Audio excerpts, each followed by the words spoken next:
Welcome, my name is Martin, and in this course I want to show you how to draw and render cartoon characters.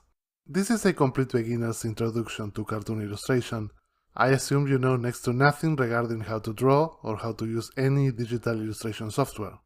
My goal is that by the end of the course, you'll have the knowledge to sketch and illustrate stuff at the level of something like what you're seeing on a screen right now. This course will be basically divided into two parts. The first part will build from zero how to draw and design cartoon characters, and the second part will deal with the rendering of your sketches. That is, using a digital illustration software to make the final line art, color, and light and shadow. But don't worry, you won't need a tablet. We're gonna be doing the finishing using Inkscape, the free open source vector illustration software. And that means that all you need is an everyday keyboard and mouse. That's how you illustrate using vector software. So here is how the course is gonna go at large. On the first unit, we are gonna start learning how to draw and design the cartoon head. I believe the head is complex enough that it deserves its own unit, so we'll learn about the techniques to help us with the design and the important difference between working with cartoons versus real-life heads. By the end of this unit, if you make all the exercises I'm gonna give you, you should be able to come up knowing how to draw attractive full heads. The second unit is gonna be about the rest of the body. We'll learn about the mannequin, how to put it in movement, and how to dress them up. From this unit you should be able to come up knowing how to sketch full rough cartoon characters. Then we'll move on to the sketching unit. Here I'll sketch up to 5 cartoon characters using the different techniques we've seen up to this point. I expect you to sketch at least 5 of your own characters, rather than copying what I'm doing. Then we'll move on to the Inkscape unit. Here I'm gonna go fairly in-depth into how to use Inkscape and the specific techniques and tools related to rendering sketches. I want you to come up out of this unit having a firm understanding of Inkscape and how to work using vectors, as well as the basic techniques used for rendering sketches. The final unit is all about taking those sketches to Inkscape and render them, finishing them up with the tools of the program. Here you'll learn everything you need to make your sketches beautiful and finished. After the end of almost every lesson, I put a list of exercises you should make to really sink the topic in. You are free to move on without doing them, but I strongly recommend you to try them out. Before ending this lesson, I want to let you know that I strongly encourage you to contact me if you have any doubts or questions about the course. You can contact me by email, but if you can, please use the course page. This way all the other students can see the questions and answers. Well, I think that's all you have to know about the course to begin. So grab a pencil and paper and get ready to start. I promise you, it's gonna be lots of fun.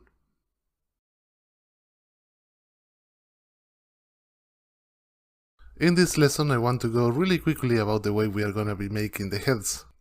Like I said in the intro, this type of cartoon for modern animation are designed to be attractive, but also simple and graphical, with the goal of being the easiest possible to animate. And this means a couple of things. First, most of these cartoons will rely more on graphical shapes than on three-dimensional anatomy. And second, there is usually a lot of reuse of different parts of the body, especially in the head with the features. And because of that, this course may go in a different direction than other character design courses. For once, I won't be dealing with form or three-dimensional drawing, not even on the head. And second, we are not gonna deal with the anatomy of the features. It's just not necessary. Most of these cartoons use a limited set of symbols to represent the different features. Rarely they caricaturize a head, and if they do, it's usually for a gag or a special case. This all means one thing. Drawing this type of cartoon is way easier and easier to learn than any other type of more realistic cartoon. And in my opinion, way more fun. Anyway, here's a summary of the different topics that we're gonna be seeing in this unit. First, we're gonna deal with the different ways to build a head, including a method that is meant to help you quickly design heads without having to worry about the details. Then we're gonna check out one by one all the most common head features that you see all the time in different cartoons. And then we'll see how to finish the head in a complete way. All the while, I'll be throwing in some character design lessons meant to improve the quality of your design, to make your characters more memorable and with more personality. By the end of this unit, you should have all the knowledge you need to draw nice and attractive heads, just like the ones you're seeing now. So let's get to work. I believe the best way to make a head is to start with the form, the silhouette, the shape of the head. But that poses a problem. When you're working with cartoons, any shape can be used as a head. I do, however, realize that saying that isn't really that helpful. So what I'm gonna do in this lesson is to show you what I consider to be the most common types of cartoon heads that you see repeated all the time in different cartoons. If you take a look at these heads from famous cartoon shows, of course taking away all the detail and hair and features, just focusing on the basic shapes of the head, you see that they all tend to be super simple. In fact, most of the heads tend to be made of a slightly modified geometrical shape, mostly rectangles and circles. Occasionally you may see a triangle, but all heads are based on simple geometrical shapes. That's one of the main characteristics of this style that we are working on. Of course, you're not forced to make your characters' heads out of squares and circles. That's just the starting point. Maybe you can squash or stretch the shape, tilt it to one side, curve the edges, or round one or more corners. Just something to make it feel more like a head. By the way, you see me using a vertical and horizontal line here on the heads. This is just a common technique to define the center and the position of the eyes, without having to actually draw them. It's really useful especially for heads that are supposed to be in 3/4, to make them look to the side. I want these lines to more or less match the roundness of the surface of the shape, to help give the impression that the line is resting on the surface. But the lines are just a quick guide, so don't sweat this too much. Now we can do a couple of things with these heads to add a bit more detail, so they can feel slightly more realistic. But before that, a super quick detour. In real life, the skull, which makes up the main form of the head, can be simplified into two forms: a sphere for the cranium and a slanted box for the jaw. Those two forms makes up the characteristic shape of the head. Now, as you can see, many cartoons acknowledge these two anatomical forms, and they cartoonize the head by using two shapes, one for the cranium and another one for the jaw. And that makes the head feel just a bit more realistic. Even if the heads aren't realistic at all, the important part is to imply this separation of forms between the upper head and the jaw. You want to start with the shape of the cranium, which almost always is gonna be a circle. You'll rarely see any other shape. And then you append the shape of the jaw. This shape can have a bit more variation depending on the character you're going for. Everything that applied to the previous geometrical heads of playing with and modifying the shapes also applies here. Though usually you'll want to keep it simple. Remember, we are working with simple graphical cartoons here, so a complicated or detailed head won't fit the style. I understand that right now most of these heads don't look too much like cartoon heads, but in a minute when we add the facial features and hair, everything will click together, I promise. For now, I recommend you to practice making tons of these and see if you can make them feel like something that triggers your imagination.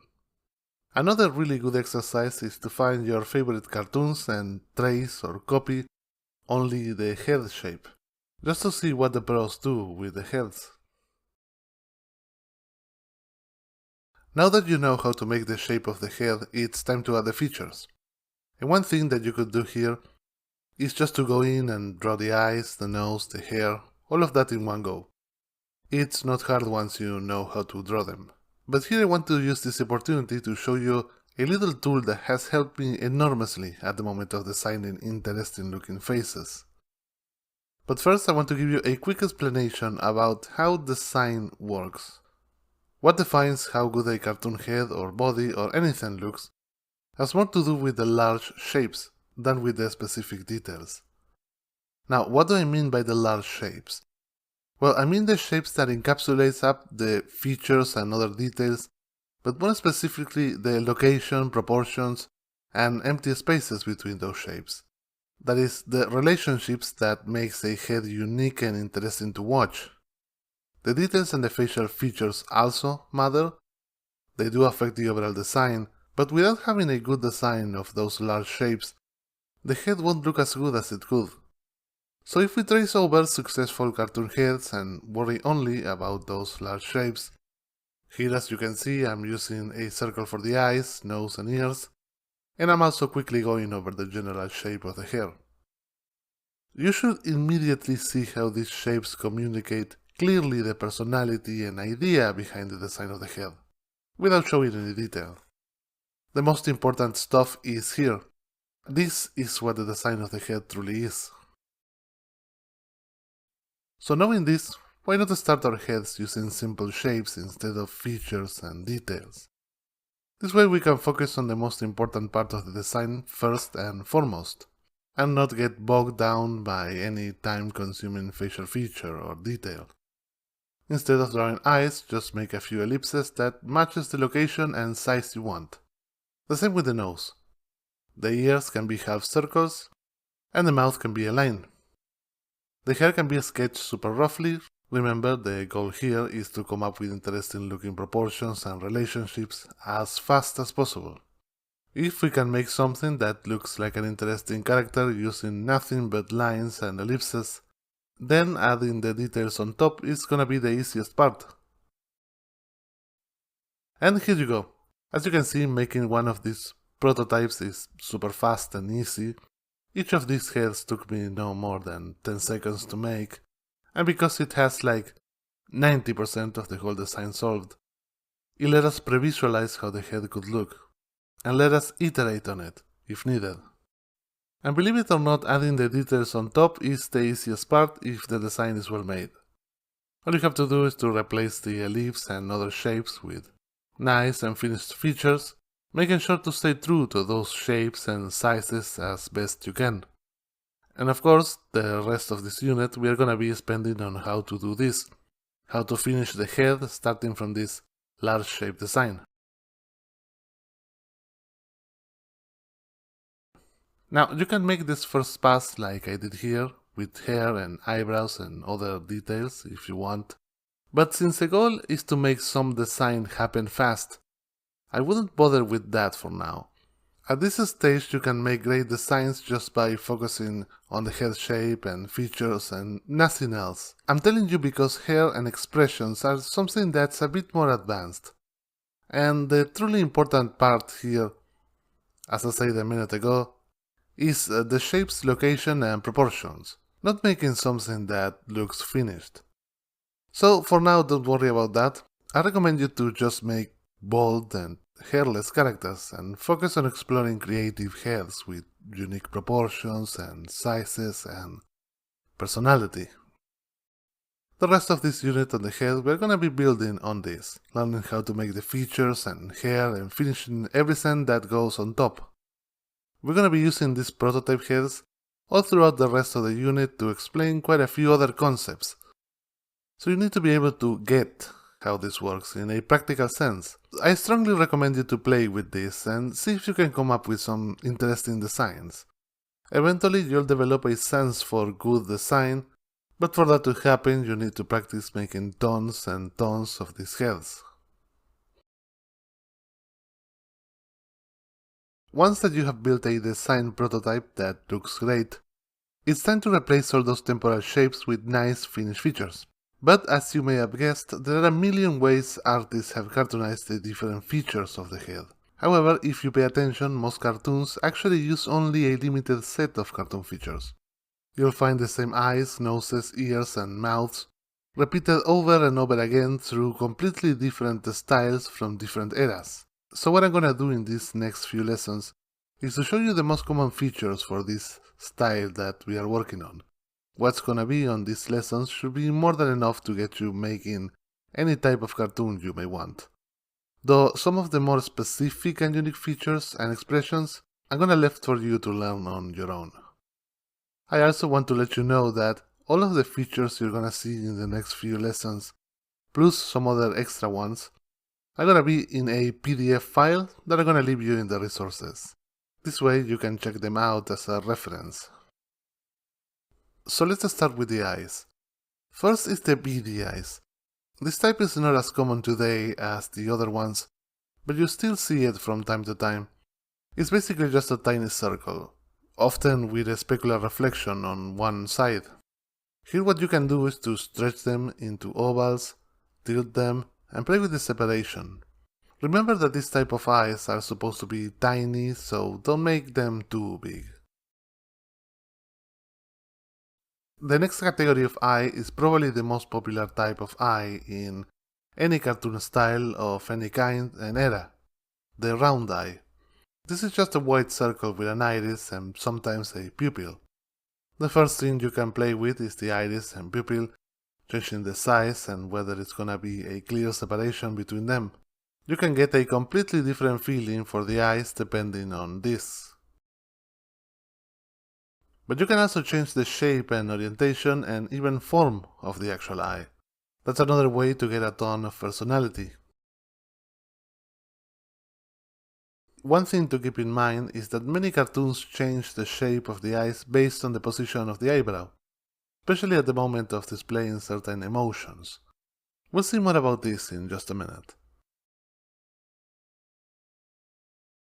Finally, one of my favorite things to do is to leave the circle of the eye incomplete, outlining only partially the two eyelids. The eyelid that you do show is usually a part of the upper or lower one, or both, but leaving a clear opening in the center. Finally, the other big category is what I call the cat eyes, because they are a simplification of the real-life eye, but still stylized. And that happens to result in an eye that's similar to the eyes of cats. Artists usually use these eyes for characters that are supposed to be attractive or more appealing, probably because they feel just a bit more realistic than the other ones, and that calls attention to them. Anyway, the easiest way to draw these eyes is to think of them as if they were a skew rectangle, only that you round off the corners a bit.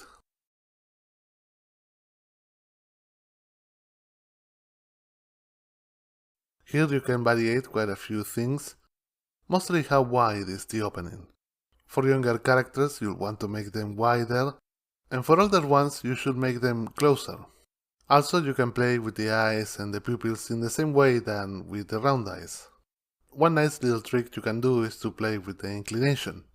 Tilting the outer corner upwards is a very effective way for making characters more alluring and attractive, which is often what you want with this type of eyes. But there is more to the eye than the eye itself. Related to the eye are the eyebrows, eyelashes, and eyelids, so let's take a quick look at them.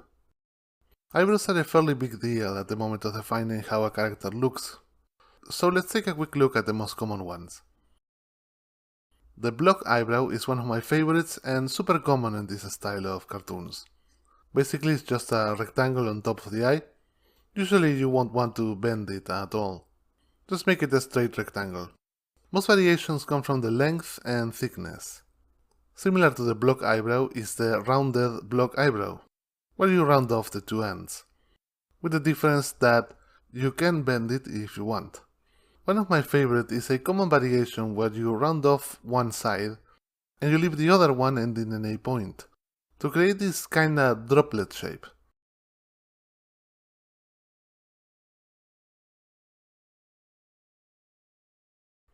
The other type of eyebrow that's common is the realistic eyebrow. This one is a bit more useful for a wider style of characters. Basically it's just a realistic eyebrow, just a thin block that usually thins out a bit towards the end. The particular arc and the amount of thickness you give it can vary a whole lot, and it will define the look and feel of the character.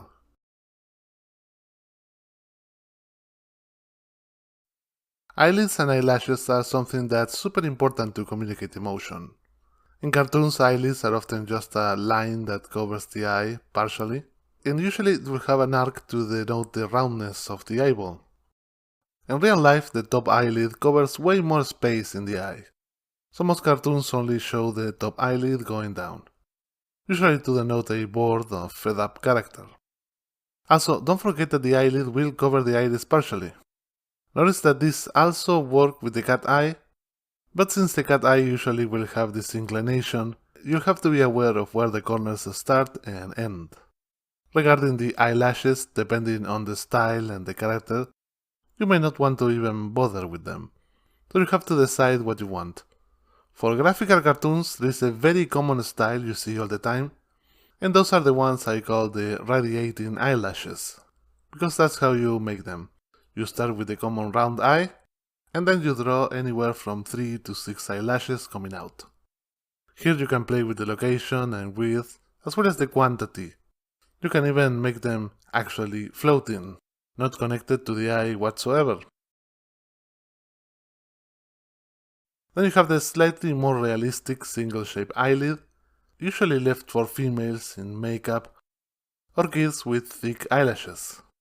It's usually made of a shape that is connected to the upper eyelid, usually making it thicker and extending it.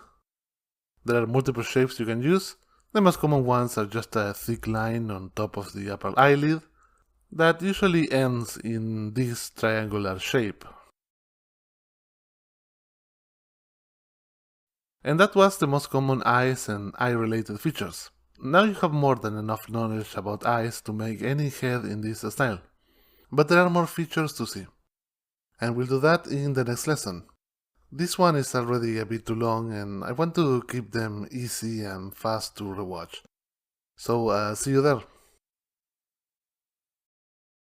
In the previous lesson we studied the eyes. In this lesson we'll deal with the rest of the features. And we'll start with the nose. The first type of nose I want to show you is super simple and common in the more graphical cartoons, and also in the not so graphical. It's made up of either a half-finished triangle or a half-finished circle, which of course you can push and pull and scale and rotate to get different types. These noses can have bridges, and all you have to do is to just make a line. The big noses are some of my favorite because they are one of the most flexible and personality-infusing features. Super common with old people and middle-aged males. Basically it's just a rectangle with an indication of one wing. Just think of this nose as made of 4 points plus the wing at the bottom. And just play around with the position of those 3 points and the size of the wing to get different feeling noses. On top you can also add a bridge on the upper part, and if you want you can separate the wing from the body of the nose to get even more possible variations. Just remember that all comes from thinking of those 4 points plus the wings and playing with them to get new noses. Another nice thing you can do, if the character is in 3/4, is to add an indication of the other wing on the other side. Just half a circle is all you need. Then there is the round nose. This one is super flexible as well. It's basically used for more goofy characters, and it's often colored differently than the rest of the skin to further emphasize the weirdness. Basically it's just a closed circle that you can squash, stretch, and play with the dimensions. Plus you can make a balloon by ending the upper side in one point. This nose works pretty well for front and 3/4 view. Now for the mouth. The line mouth is the most simple mouth and a surprisingly popular type of mouth despite its simplicity. You see it everywhere, even in the most realistic type of cartoons. This is just a line. That's about it. However, it's very common to add a shorter line below to imply the lower lip, though it shouldn't connect with the upper line. You can also arc it to get different expressions like a smile or a frown. And in some expressions it's very common to add a short line at the end for some extra detail. The lips mouth is most commonly used in females and attractive characters in general. Here you can make the lips in the classic lip form, making a bow shape on top and an arc below, or you can also just make the upper lip another arc. Keep in mind that the lips don't have to follow the entirety of the mouth. You can just make a line mouth and then put the lips on a small section. This is especially good to depict older female characters with small lips. Another thing to notice about this type of lips is that you'll need to wrap them around the mouth. If the character smiles, the lips will have to follow. If the character opens its mouth, it will also have to follow, but more about that in a second. This is very important.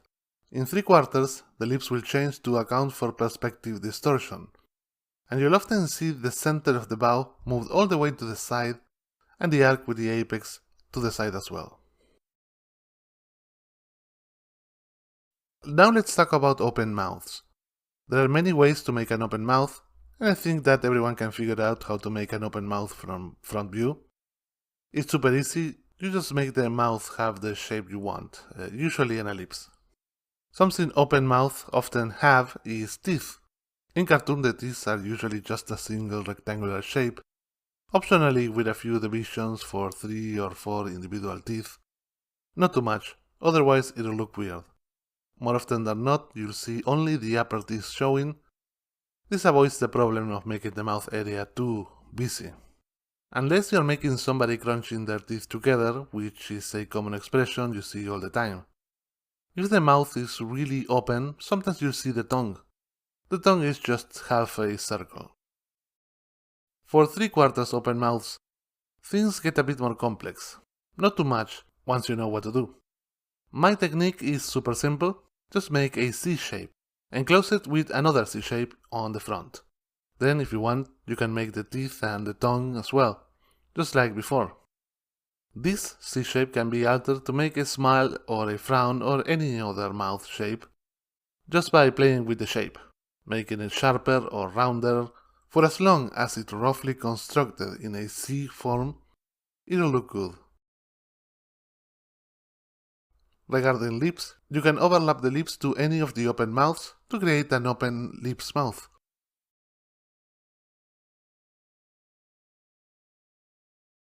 Finally, is what I call the nose mouth. And more than a specific type of nose, it's a design technique artists use. This is more prevalent in the more graphical cartoons. You'll see why in a minute. It's super easy to make, just connect the nose with the upper lips of the mouth in 3/4, and there you go. This works best when we connect the line or open mouth with the simple noses we saw in the noses lesson. But you can experiment and try to connect it with other types of noses. You often see some cartoons connect the lower lip with the chin as well. This is usually done with old or overweight characters. And to end this lesson, the ears. Okay, this one is gonna be a short one. If you pay attention to cartoons made by the pros, you'll notice that there aren't nearly as much variations for the ears in comparison with the other features. And the thing is that in cartoons, ears tend to be super simple. I suppose the main idea is that if they were more detailed, they could compete for attention with the rest of the face, so the symbols are super simple and straightforward. Also, remember that here I'm talking about the most common features. I'm not dealing with cartoon-specific ones like elf ears or damaged ears or anything like that. Okay, the most simple symbol you can make is probably just this blank half circle. This is actually pretty common in many modern cartoons. The other common thing is to make these two half circles inside. These are supposed to be a bit of detail from the inside of the ear. And that's about it. Believe it or not, those are the two main types of ears you see all the time, and pretty much everything you need to know for now. Well, we're done. Those were the most important features you need to know. The ones that 90% of all cartoons in this style use over and over again.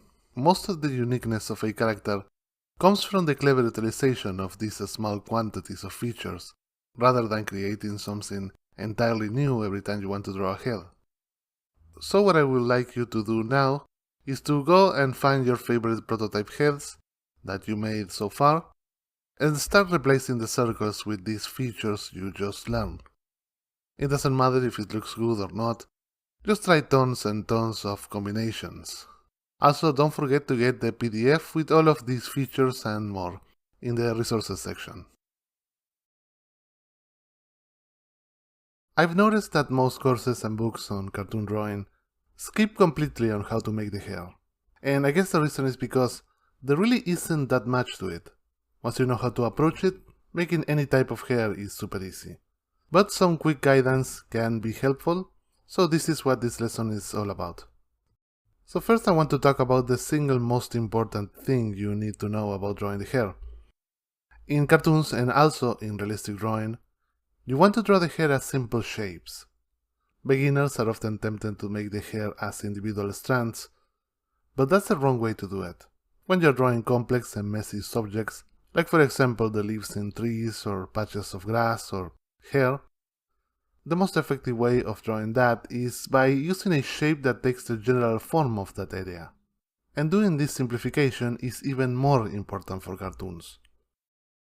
Now to actually make the hair, well, we could just mess around, making some shapes and see if you can find the hair you wanted. That's a completely valid way to make hair and find interesting designs. However, what I recommend you to do is to go and find reference. Here you can take two possible ways. You could grab reference of other cartoons and see if you can use it or inspire yourself with it. This works great with some of the most simple and generic haircuts out there. But if you want something truly unique, something that just works with the design of your character, then I recommend you to search for real-life pictures. I prefer to use real-life reference because you can always just make a straight copy without making your cartoon look too much like any other one. Just Google female haircuts or male haircuts, or anything else like Viking birds or goofy eyebrows, and you'll get a million different pictures, probably more than you'll ever need. If you feel like you need even more, let me recommend you Pinterest as well. It's way more organized than Google and easier to find similar content to what you're searching. With reference of interesting looking haircuts, it shouldn't be too hard to come up with nice looking hair. But if you're still worried, I can give you a few tips on how to handle making different types of hair. But first, a general tip. Always keep in mind that you are adapting the haircut to a cartoon head. You're not making a one-to-one copy. What you're doing is finding information of how the hair works. Your cartoon head may need for the hair to be bigger or more readable, or maybe even more simplified. I'm telling you because, especially when you have real-life reference, it's really easy to go overboard and make a more detailed copy than what you need. So whenever you're using reference, always err on the side of simplicity. Okay, if you're working with a character with straight hair, sometimes it is very helpful to add some lines on top to indicate the direction to where the hair is flowing, just so it reads better. Like for example in these haircuts, adding a few lines will help each of them to read more easily, since they show the direction to where the hair is going to, something that's harder to see when you have such simple shapes. Another common thing is that you're going for a character with curly or messy hair. In those cases, it's often helpful to simplify all the fuzziness with some nice and big bumps, like this. You may feel like you're losing a lot in the transition between photo and drawing, but you don't want complex, hard to read curly hair either, so this loss is completely acceptable. Okay, this might belong into the most basics of drawing, but I want to make sure you don't complicate yourself when making hair. Chances are that you'll want to add some cuts to the fringes or add lockets of hair to make the cut feel less geometrical and more natural. Remember to always draw first the hair shape, and only then, on a second pass, add the cuts or lockets you want. This way you focus on making the most elegant shape possible for the hair without having to worry about the small details. Well, that's about it for the hair. And that completes everything you need to know to draw hairs. So I have a few exercises that will help you make hair and put everything together. First of all, search for reference of cartoons and see if you can come up with some haircut that's inspired but different to the reference. And second, find real-life haircuts that you think look interesting and adapt it to your favorite heads. And finally, since you now have pretty much all the knowledge you need to complete the head, why not start making those prototypes that are more complete and include hair and all of that? That will simplify and speed up the whole process of coming up with a head from scratch. The body is different to the head in the sense that now we have to juggle with a lot more shapes. We have the torso, the arms, the legs, the hands and feet, and of course on top of that, the full head also is gonna have to be there. And all should be in perfect proportion and nicely working together. So we need a different approach. We can no longer just draw the shape of the body and fill it with the details. I mean, we could, but that requires considerably more knowledge and experience. What we need is a method to systematically build the body little by little, a system that helps us pipe down the complexity. And that's what this unit is mostly gonna be about. I'm gonna show you a method where you're gonna work with easy to do shapes and progressively go adding new things, till you have a nicely finished sketch that we can take later on to finish. While we are not gonna go into in-depth anatomy, we're gonna start with a small introduction to the human body and the simplified shapes you can use to draw it. The idea here is that not all cartoons are highly stylized and highly abstract. Some of them use at least a bit of real-life anatomy. And that's what we are gonna start with, just the absolute basics of how you can use the shapes to build the body. Though we are gonna leave the hands and feet for a later lesson. Then we are gonna move on into the method. We're gonna first focus on design and then on posing. After that we're gonna talk just a bit about the details and clothing and accessories.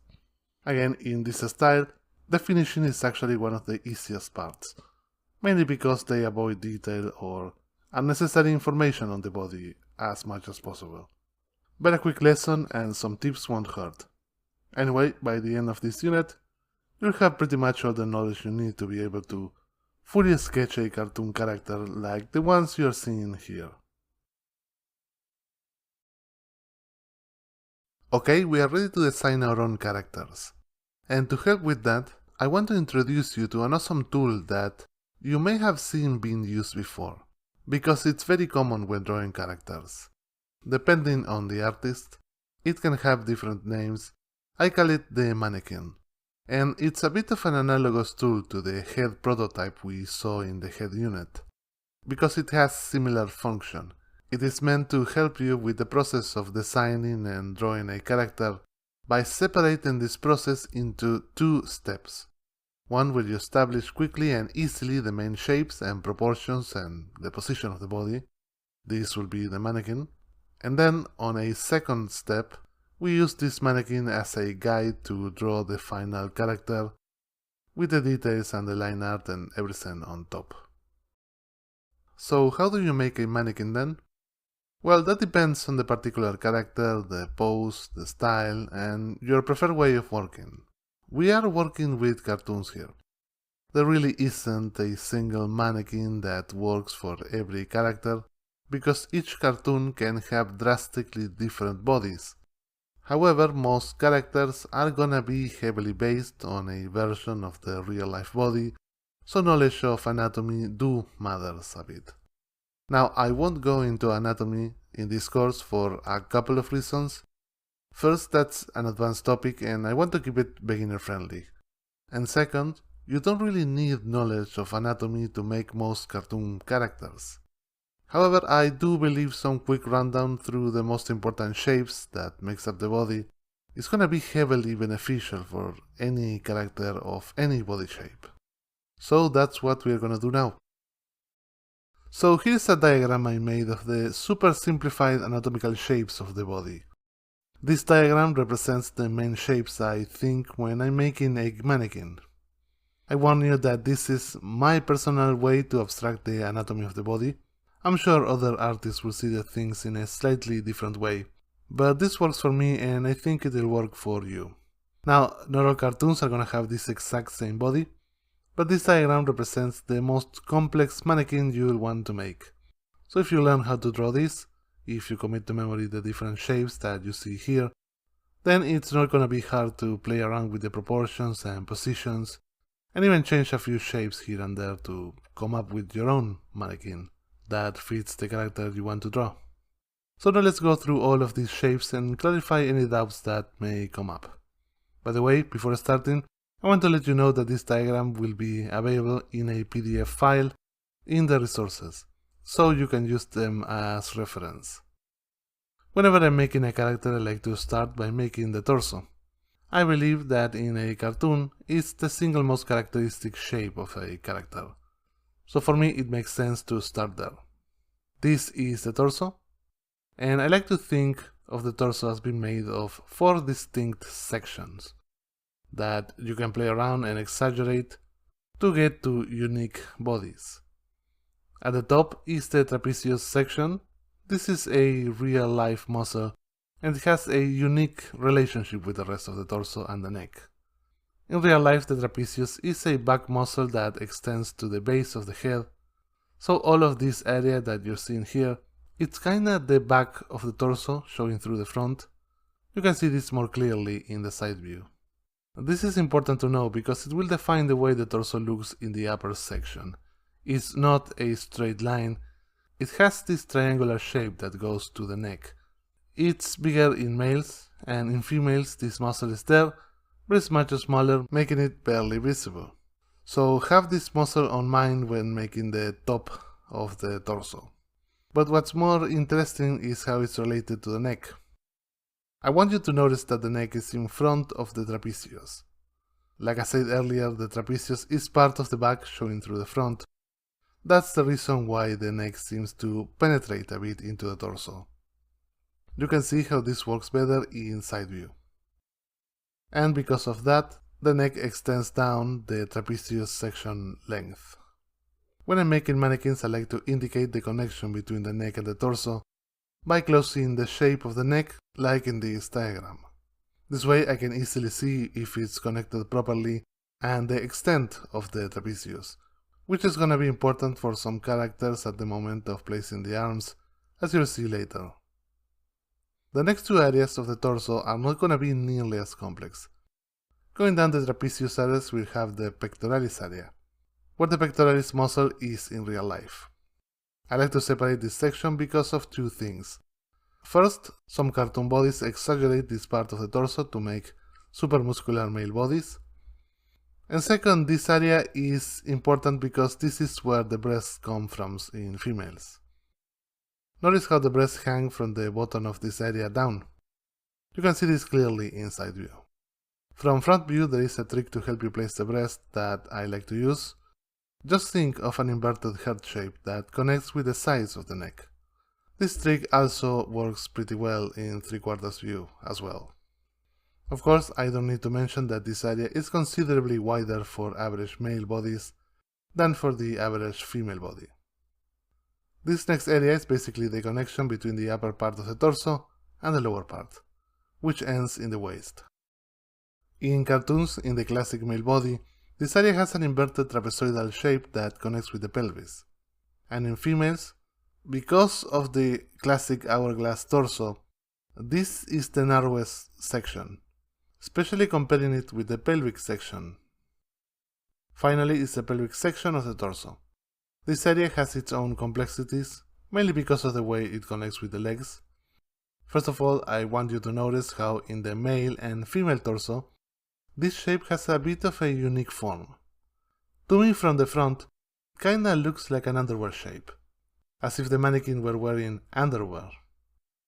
This underwear shape is not arbitrary. The legs penetrate a bit into the torso in this angle, in real life, to allow the legs to move forwards in different directions. So drawing this shape is essential so the legs look correctly connected with the torso. A couple of things to notice. This angle at which the legs connect will change a bit depending on the character body type, but it will always connect before the upper end of the pelvic area, before the waist. So always make sure to leave a bit of a space here at the top. And second, this might not be visible from all angles, but there is a small gap between the legs. It does not end in a point. This is important because You may want to make characters with lots of space between the legs, so you want to keep this gap in mind. And that was the torso. But now it's time to talk about the other limbs. We already talked about the neck, and of course we saw the head in length in the previous unit, so let's skip to the arms. It's very important to know that in real life the arms hang at the side of the torso. They have their own width. And so it's easier to think and separate between the torso and the arms. A nice trick is to add the thickness with another shape. In this case I use a half circle. This half circle also has the function of defining the width of the arms and the location. Notice how the arm starts aligning with the upper torso, and the other thing to keep in mind is that the trapezius ends at the width of the torso. It does not go above the arm. Remember that, it's very important.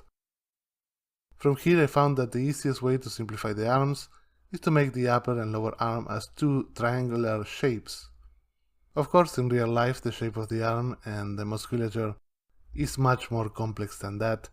A roughly triangular shape like this looks pretty good for all the limbs. So the upper arm is basically a rounded triangle that starts at the size of the half circle. And the lower arm?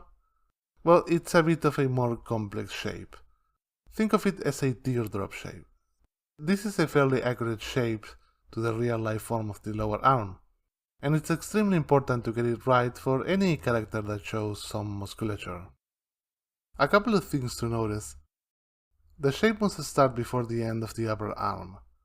This is the way the two arms connect in real life. Also notice how the outside side starts a bit above the inner side. The outside is always going to be a simpler curve. It's just a C shape.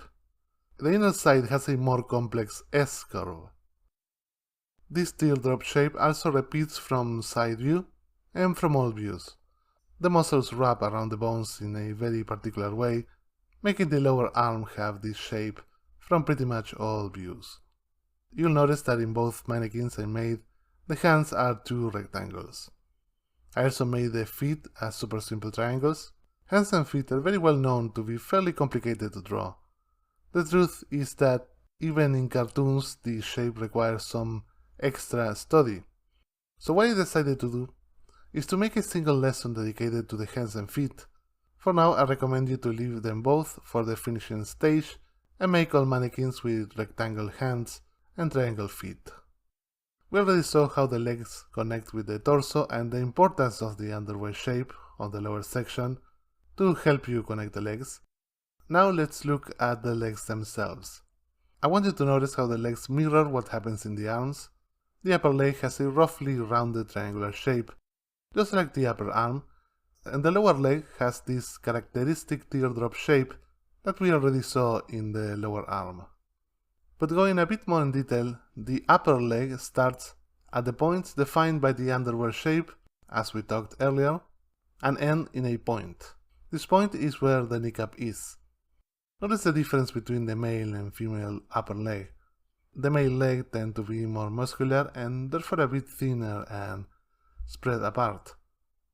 Female legs are wider because they have a bit more fat, but mostly because the hips will most likely be much wider, so they start being wider.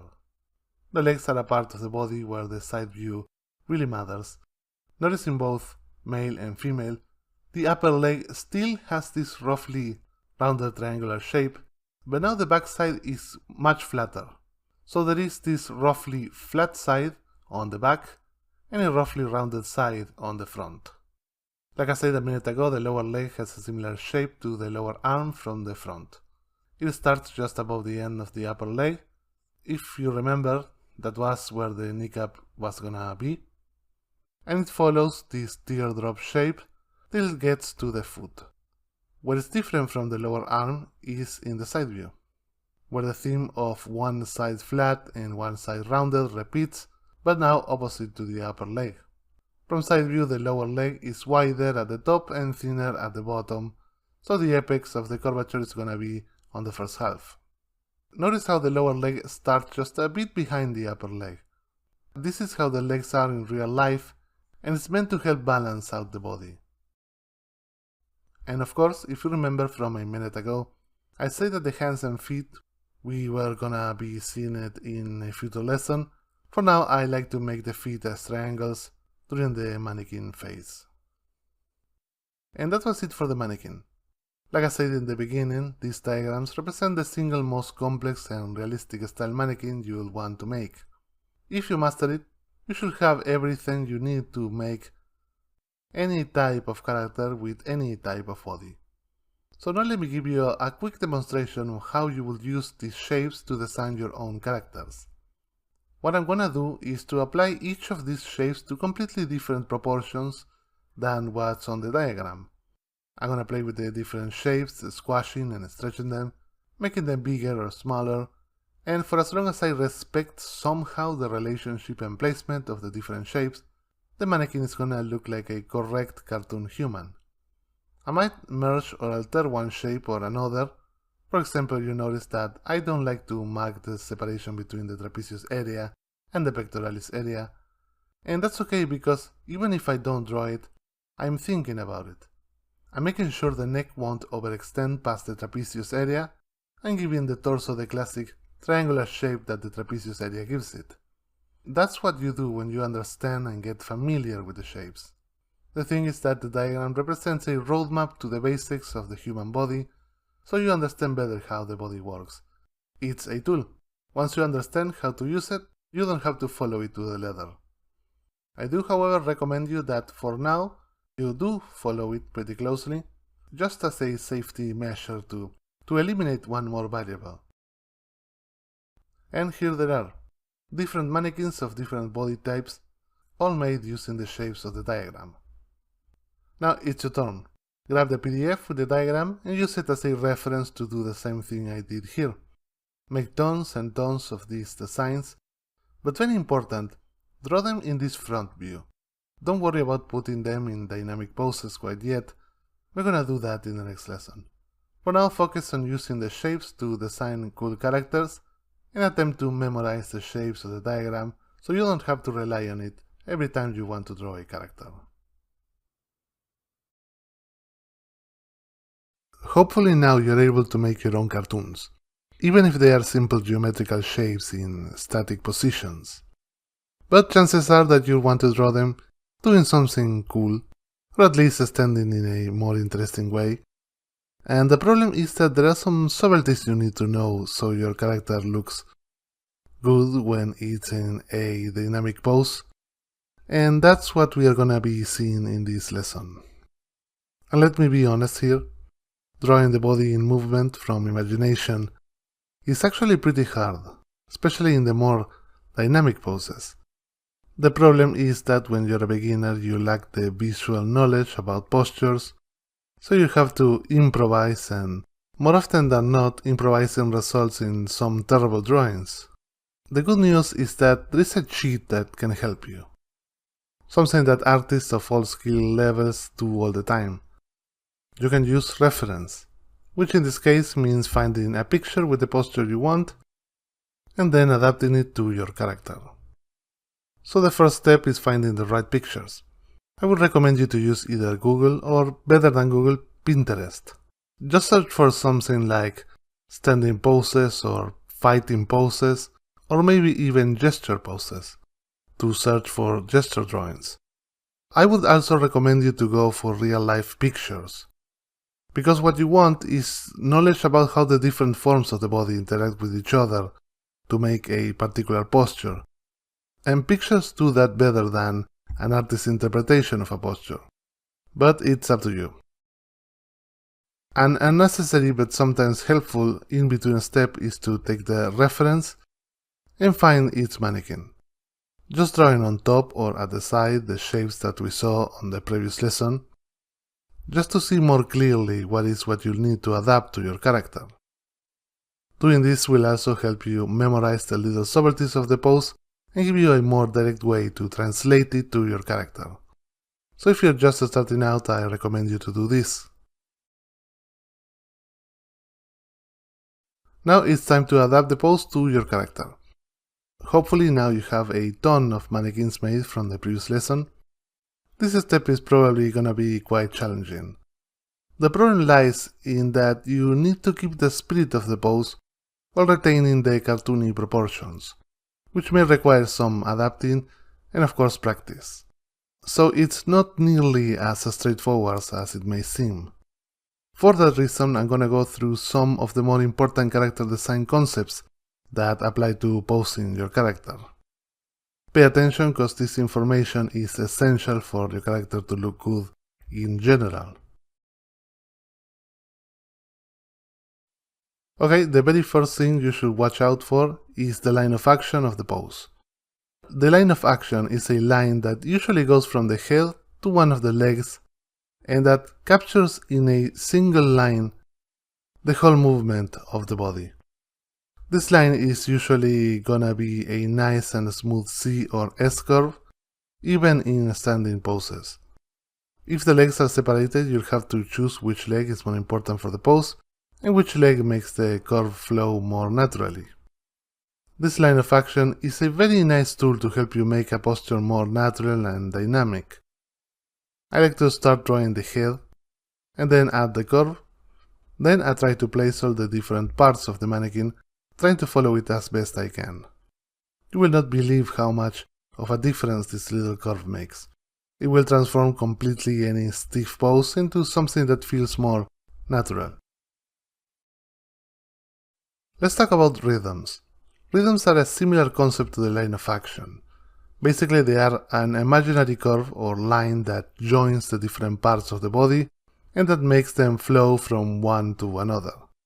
They could go from the torso to a limb, or from one leg to another. It could follow the silhouette or the inside of the body, or they could follow two important parts that are completely separated. That's also important to know. The parts don't have to be connected to flow one to another. The rhythm is an imaginary line.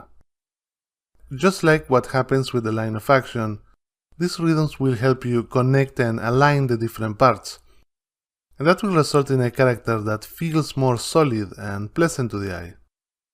At the moment of copying the pose, make sure to keep these rhythms in your character, even if the proportions are completely different.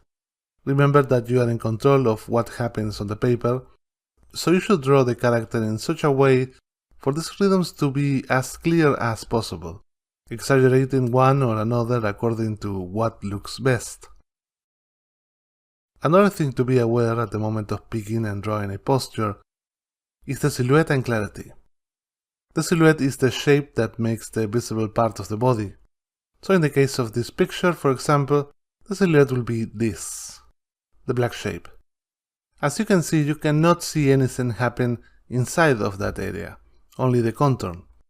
But what matters to us is that whenever you're looking at a character, the very first thing that your brain sees is the silhouette. And from that silhouette it derives what the character might be doing. What you want is a clear silhouette. That is a posture where the silhouette communicates exactly what it's doing without any confusion. Some poses have a clear silhouette and some others don't. Always be on the lookout for reference where you can easily tell what the person is doing at first glance. If you can't, or it's rather difficult to find out, then the pose is not doing what it should. And you should probably pick another reference or redo the drawing. Let me warn you that this stage is probably the hardest you'll have to deal with. Identifying what makes a good posture, how to push it, staying in proportion and keeping your shapes, while adapting your character to a pose, is something that will take practice and lots of failing. So keep at it because it's the hardest step, and everything will be much easier from now on. As an exercise, just practice making tons and tons of poses out of references. Get your favorite designs from the last lesson or create new ones, and adapt them to some cool poses. The feet and especially the hands are widely considered tricky topics for a beginner. The main problem here, especially with the hands, is that there are a million possible positions and configurations they could be in. However, in cartoons, making hands and feet is much easier, not only because of the simplified anatomy, but also because there are certain common hands and feet positions you can learn and use for anything that won't require a particular action. So that's what this lesson is gonna be about. The basic cartoon anatomy of the hands and feet, and the most common positions you'll be using 90% of the drawings you'll be doing. Before starting, I want to let you know that all of the drawings and diagrams that I'll be showing you here will be available to download in a PDF file, just like with the features. You can get it in the resources. Let's start with some basic anatomy. The hands are basically a rectangle divided in two, half of it being the palm and the other half being the fingers. Also, usually the hand is wider than the lower arm. In real life, the fingers have all different lengths, but in cartoons you can get away by making either all of them more or less the same length, except of course the middle finger, or descending towards the outer side of the hand. The thumb attaches at one of the sides depending on which hand, and comes out directly from one of the sides of the lower arm. For palm up, you should make the bump of the thumb, which is a half circle which occupies about half of the hand. Also, opposite to this, there is another change in plane, though this one is optional. Remember that the little finger is always smaller than the rest of the other ones. For palm down is the exact same process, only that you don't show the change in plane of the palm. As far as the fingernails, whether you want to make them or not depends on how far away the character is. That's a detail that's optional. The same with the knuckles, though I find that most cartoons rarely draw knuckles in general. For the side view, you'll rarely draw the hand completely from the side. It'll look much nicer and natural if you draw it just a bit tilted showing the other fingers. Make sure to make the rectangle of the hand a bit wider to accommodate for all four fingers, and of course the thumb. Remember that it should start at the connection with the lower arm. Also notice the natural curve made by the fingers. This is how the fingers look when the hand is relaxed. When it's reverted, it's pretty much the same, only that you're gonna see the thumb and the half circle of the thumb through the other side. The fists are some of the most common hand formations you'll see in cartoons. There are two types of fists you should know: the palm up fist and the more natural side fist.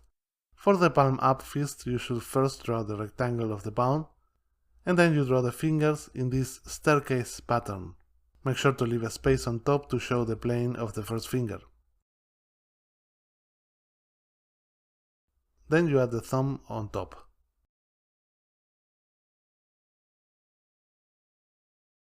I think I don't need to explain how to do it from the opposite view. It's even simpler. Just make sure to draw the knuckles.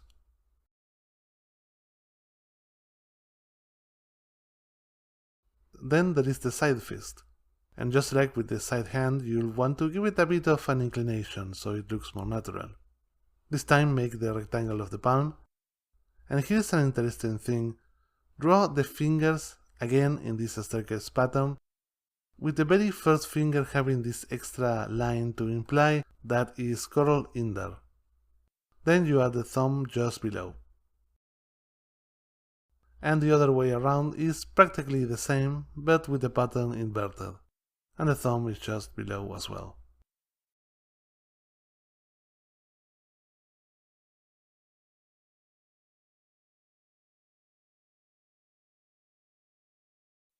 The feet are easier than the hands. There are three common positions you want to commit to memory. First is the side. From the side, the feet are actually a triangle shape. If the foot is being seen from the inner side, then you'll want to give them a bit of a plane in the front for the big toe, which will hide all the other toes. The heel is a rounded form, and the ankle can be just a tiny curve at the connection with the leg. Also notice that the triangle doesn't align with the leg. The heel is just a bit behind it.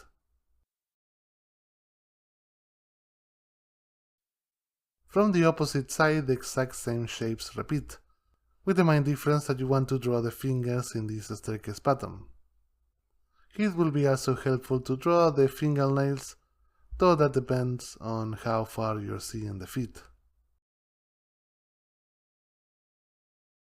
From 3/4, the feet is basically again a curved triangle, but this time a bit displaced to the side. Notice this curve that indicates the shape of the feet. Also, you should make a plane at the front for the frontal part. Make sure that this side has an arc for the familiar staircase pattern for the toes.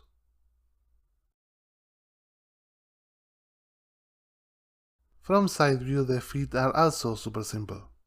Just make a rounded triangular shape, but at the top make sure to make the two ankles. At the bottom of the triangle you can make the fingers. Remember the staircase pattern.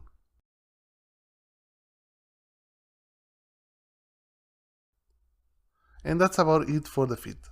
But I want to very quickly talk about the footwear and how it relates to the shape of the feet. If you know how to draw the feet, then drawing the footwear is gonna be easy. Most of it is gonna follow roughly the shape of the feet, only that will be bigger depending on the shoe and will have an overall rounded shape. The shoe will most likely have some sort of outsole, which will add a bit of extra depthness. It can also have a heel. In 3/4 it can be a bit tricky to show this. I like to make this depression with this shape. Most shoes are also gonna show some sort of wrapping around the lower leg.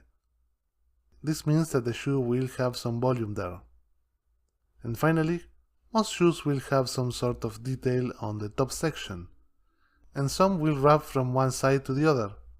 You have to draw this more or less in the correct perspective. Before ending this lesson, I want to give you a bit of an advice on how to use what you've seen here. When you are working with cartoons, you can get away with a lot of shorthands that you couldn't do with a more realistic style. And one of those shorthands can be applied here. Like I said in the intro, you don't need to learn how to draw hands and feet from all angles. With 3 or 4 standard type of hands and feet, it should be enough to cover pretty much any position you'll need. Unless of course that the hand is doing something specific. So learning how to do this standard type of hands and feet will get you a long way. Plus, familiarity with these hands and feet will help you draw from reference in those cases when you do need them doing something specific.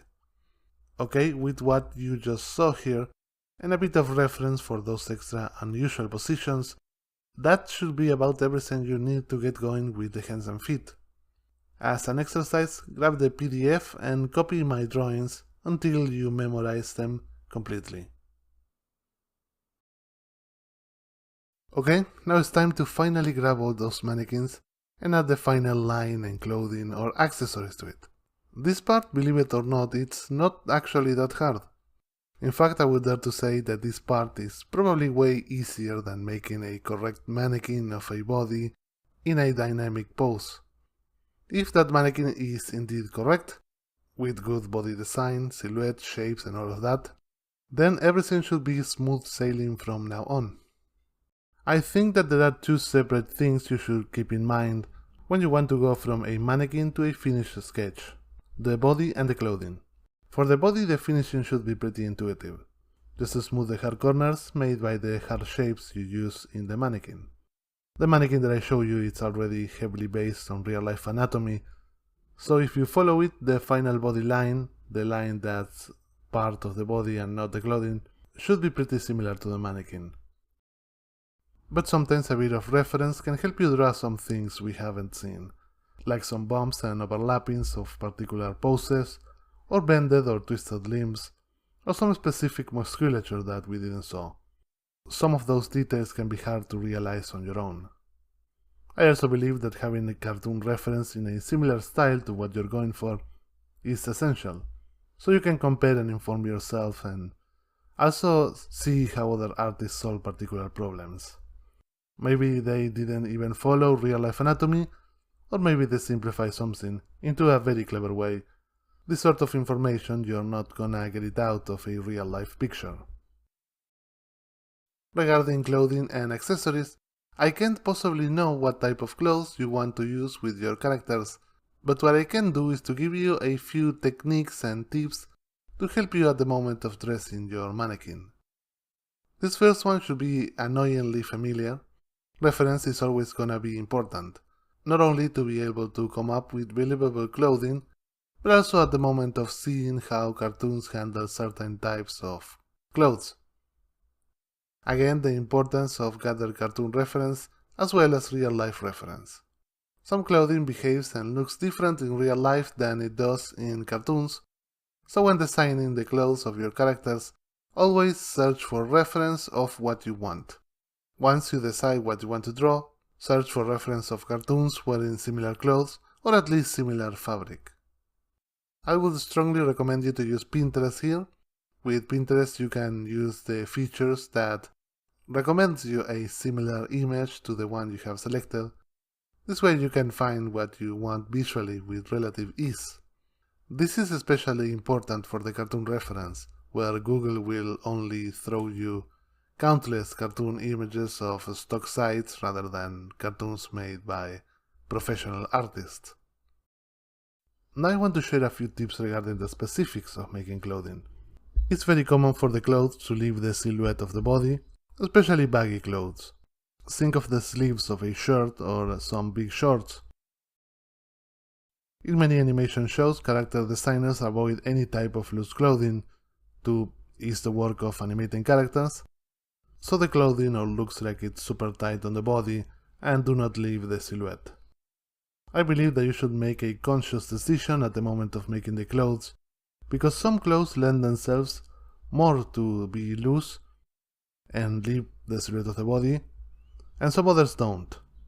Like I said earlier, think of a shirt. Unless it's a super tight one, it's gonna leave the silhouette of the body at least at the sleeves. Or a dress, it's probably won't gonna be stuck to the legs, it's gonna be more loose. In those cases you have to be aware of the different ways clothes wrap around the body. Most of the time, unless you're working with the single most flat and graphical cartoon styles, you'll want to wrap the clothing around the body, giving it an arc so it looks like it's placed around it. This arc implies some perspective, but you don't have to worry about this. Most of the time you want to make the arc wrapping down, when a limb or the torso or any other part of the body is pointing more or less at the front, or when you are seeing something from above, like for example sockets or boots or anything low in the body, though this depends on the particular view of your character, then you want to make the arc pointing up. And if you're making the loose clothing that we talked about a second ago, then it will show a bit of the inside of the part of the body as well, as the clothing wraps around it. Okay, and that's about everything you need to dress up your characters. I told you it wasn't that hard. I cannot emphasize enough how important reference is in this part. Even for characters that are wearing leather clothes, use reference to bridge all the gaps in your knowledge. And now you have everything you need to start drawing full characters, so why not do that? Practice making tons and tons of characters from the ground up, and pick your favorite to get to the next stage, which is gonna be the finishing. Well, see you there! In this next unit I'm gonna draw the characters that we are gonna use for the render unit. But I want to warn you a couple of things regarding what's gonna be in here.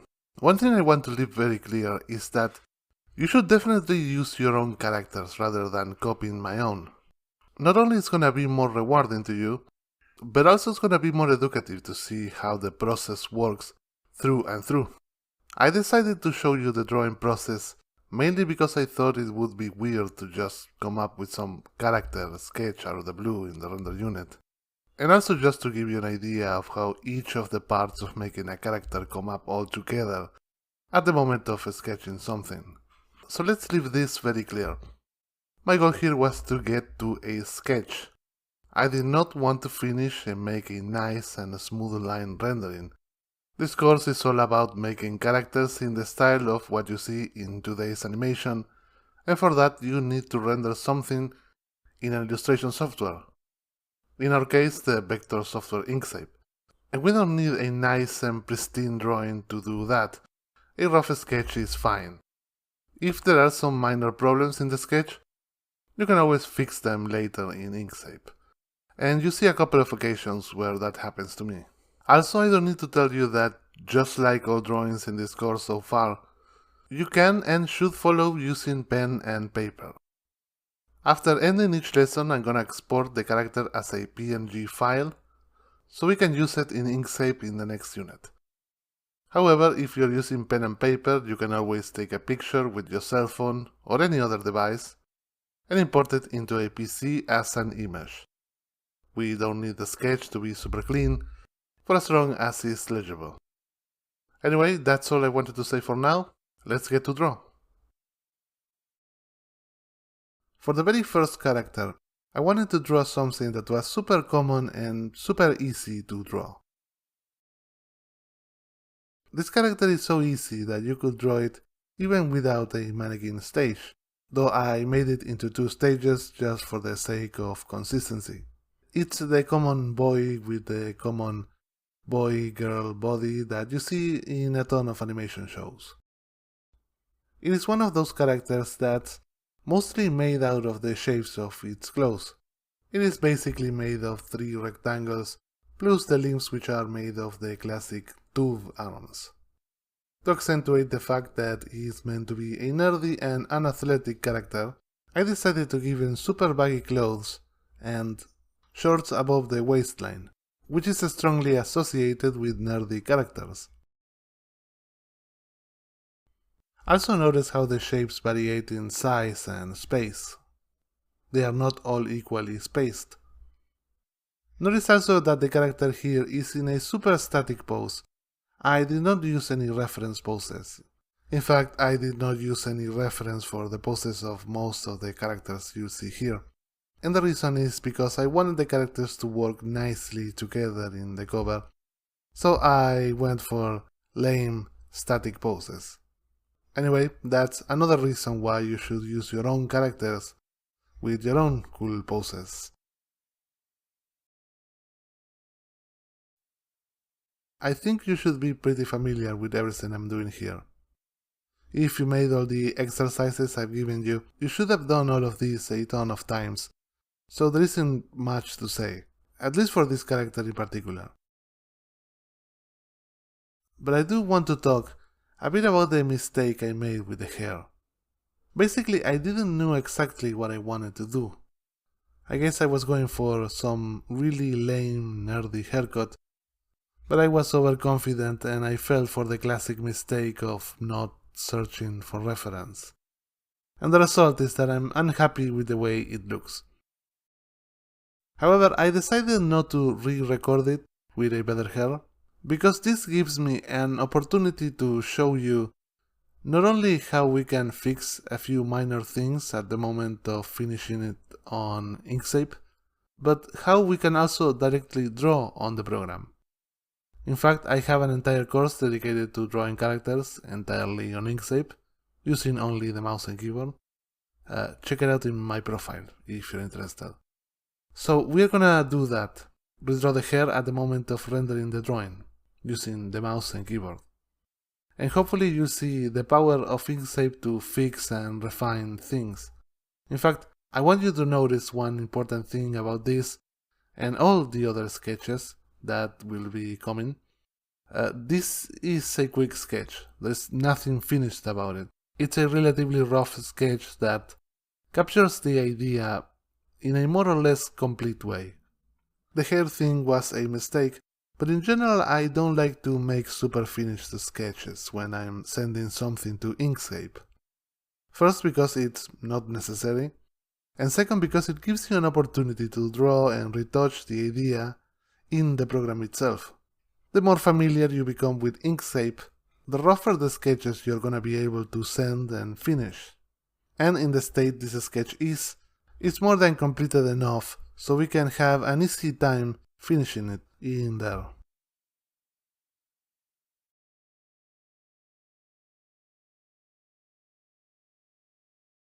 Let's continue with a character that's a bit more complicated. In this case I wanted to draw a modern male, a bit of a hipster with some interesting facial expression. I want you to notice how I'm making the whole body in a bit of a curve. I'm not drawing the line of action, but I'm thinking about it. And of course, as to be expected, the result is much more pleasant than if he were to be standing in a straight line.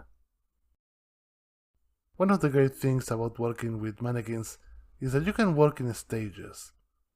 For as long as the mannequin looks good, you are set for the rest of the design. In this case, I don't really know what sort of details or clothes or face the character is gonna have, but I'll figure it out when I get to the next pass. I already have a nice base to build on top with the mannequin design. Of course, having some rough idea of what you want is always important, but you don't need to know everything before you start. You have some room to improvise.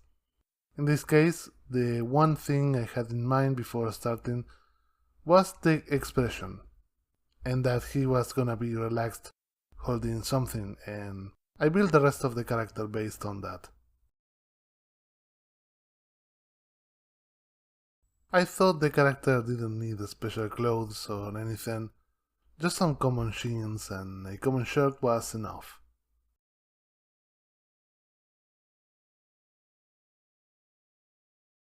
Notice how simplified the buttons on the shirt are. There are only 4 really big buttons.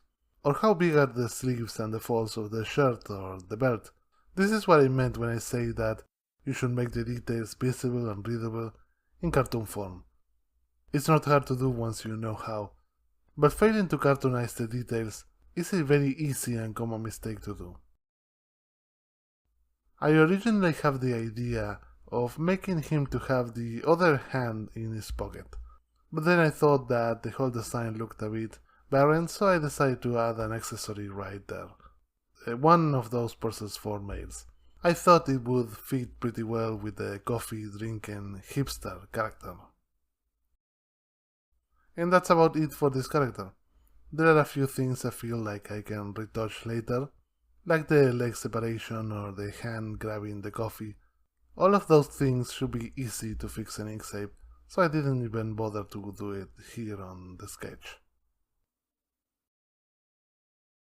For this character I wanted to make something in the style of old Hanna-Barbera cartoons. One of those characters that have this body where the torso and neck are joined. Just think of characters like Fred Flintstone or Barney Rubbles, something like that.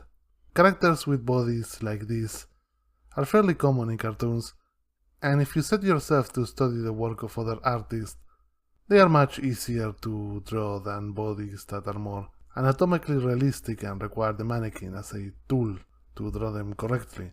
So when designing this character, I had a few references of cartoons with this type of body, rather than the mannequin reference. Regarding the mannequin, this is another of those characters that are so simple you could just make them in one go, skipping the mannequin stage. Plus, characters made in this style rarely go for complex dynamic poses, so it's up to you to use the mannequin or not. I still think that mannequins are a useful tool for whenever you want to work on the big design first, and then on the details later, and that's exactly what I'm using it for in here.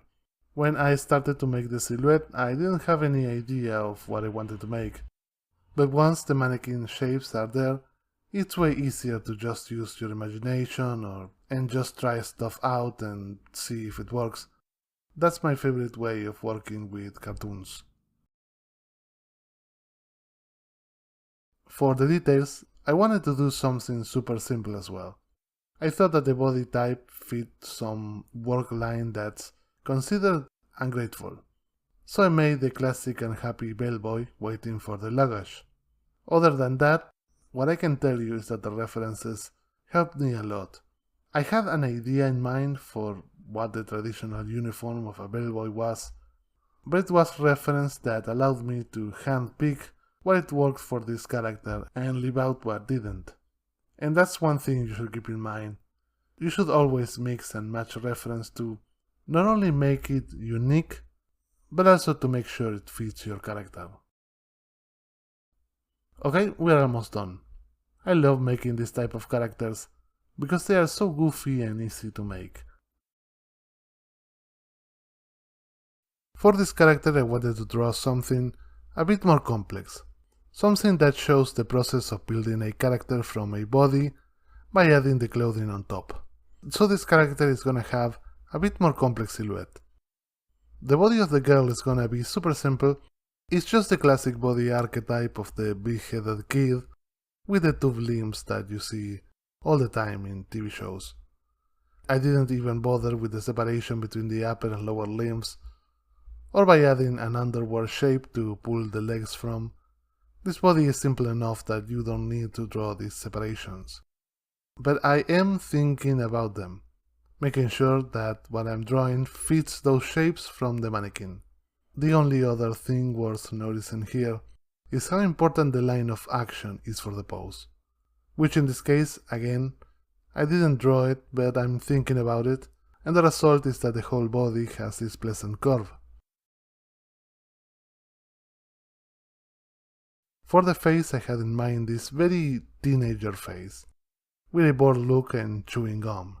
And this face was the one thing that gave me the idea of having her holding a cell phone in her left hand. I originally thought of making her looking at her fingernails, but I thought a cell phone would communicate the idea even better. Now for the interesting part, the clothing. Here I wanted to give her some super baggy clothes, but not in a way that would override the body shape, like the clothing you see in those more graphical and simple cartoons, where the clothes is the design. The clothes here adapt and fit the body under, and you get the sensation that the clothing will change the shape as the character moves, something that doesn't happen with those graphical cartoons. Of course I had to look for reference. Even if the clothing here is heavily stylized and simplified, I still had to search how this type of jacket looks when it's opened. And the same for the hand holding the cell phone. One interesting thing happened here. I couldn't find reference of a person holding the cell phone in a way that I wanted. I searched for a long time and I only got a few approximations and nothing else. So I had to grab my cell phone and start taking pictures so I could get the exact reference I needed. Sometimes it's easy to forget that you have a body that you can easily pose for the exact reference you want. I must admit I love making these sort of characters that are a bit more realistic than the flat and graphical styles. In my opinion, you get the best of both worlds, the simplicity and speed at the moment of working, and a more detailed and rewarding cartoon in the end. Let's finish this unit with what's probably the most complex character you'll draw in this course, the warrior woman. Though if you made all the exercises, I'm sure you'll find it quite easy. Here I wanted to make a character that's fairly realistic and that utilized completely the base mannequin we saw in the last unit. You'll notice that the proportions are not as exaggerated as with the other cartoons. I decided to go for a warrior woman because I believe attractive females usually require to be a bit more realistic than other type of characters. I suppose that the reason is so the shapes of the body are at least recognizable. I also find females in general to be slightly more complicated to draw than males. You have to have a certain degree of subtlety at the moment of fitting everything together.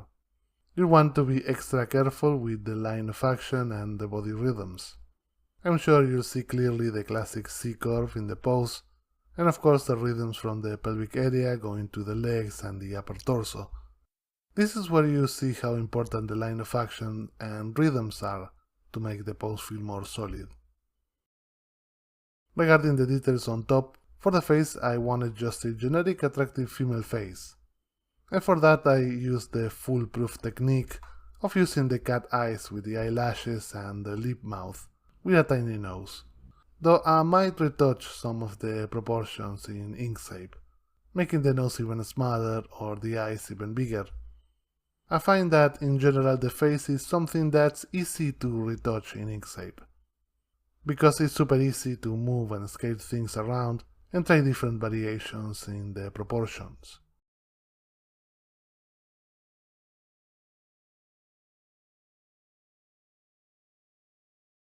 For the clothes, I wanted something super simple that felt Greek or Roman, so I searched for reference on Amazons and other stuff from that era. I finally decided for something iconic, the classic toga with some extra piece of clothes in the middle for something a bit more unique. On this type of character that are meant to be simple, a complex set of clothing would not work out as well, so you want something simple and easy to do. When drawing clothing on pencil, draw lightly so you can try multiple things and shapes and proportions. Don't commit to the first thing you come up with. Once you have a nicely designed mannequin, you should use it as much times as you can to try different clothings and details. And we're done with the character sketches. Now I'm gonna export all of these files to an image file, but I'm gonna do that off record. If you're working traditionally, just take a picture with your cell phone or scan it with a scanner. You don't need the drawing to be super clear, you just need it to be legible. In the next unit, we'll import our finished sketches into Inkscape to work on them. Okay, so we want to make our sketches nice and finished. For that we need to use some sort of illustration software. What I propose in this course is to finish the sketches using a vector illustration software. In this case, the free open source Inkscape.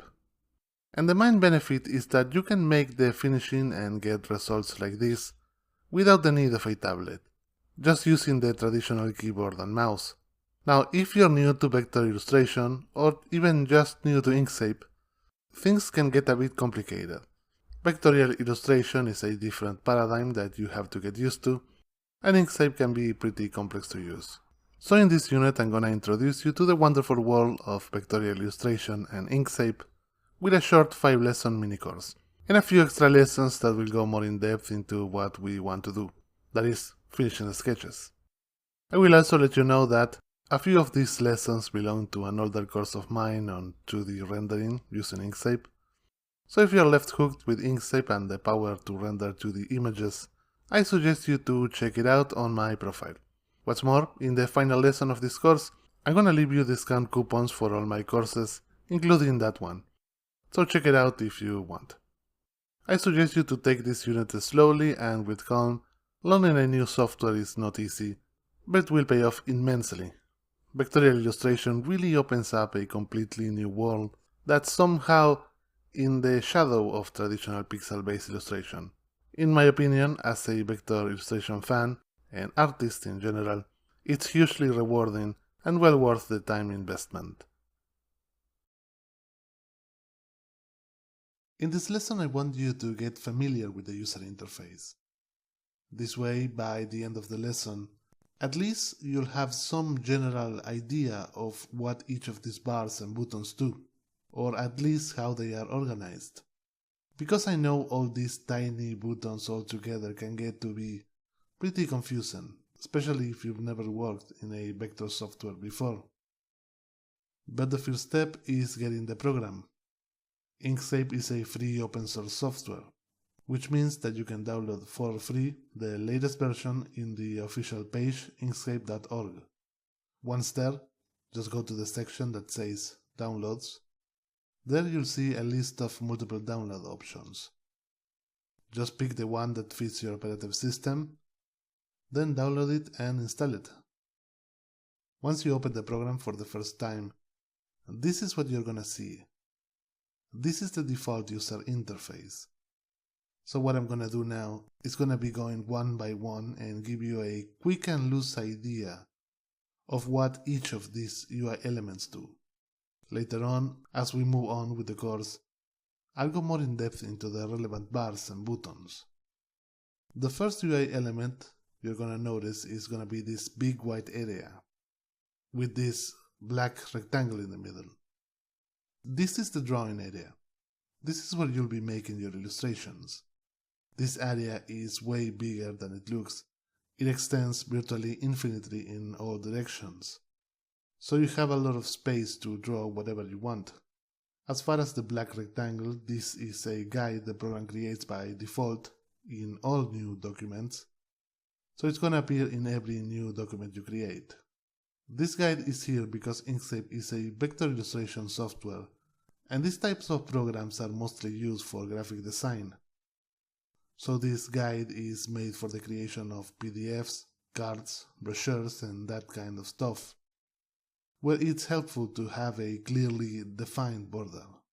But for what we'll be using it, digital drawing, you can safely ignore it and draw whatever you want in the white area. This highlighted bar is called the commands bar, and it has a lot of shortcuts to the most common actions of the program, like open and save files, copy paste, new document, and that type of stuff. This vertical bar is called the snap bar, and it has a lot of options related to snapping. So you can position shapes with more accuracy.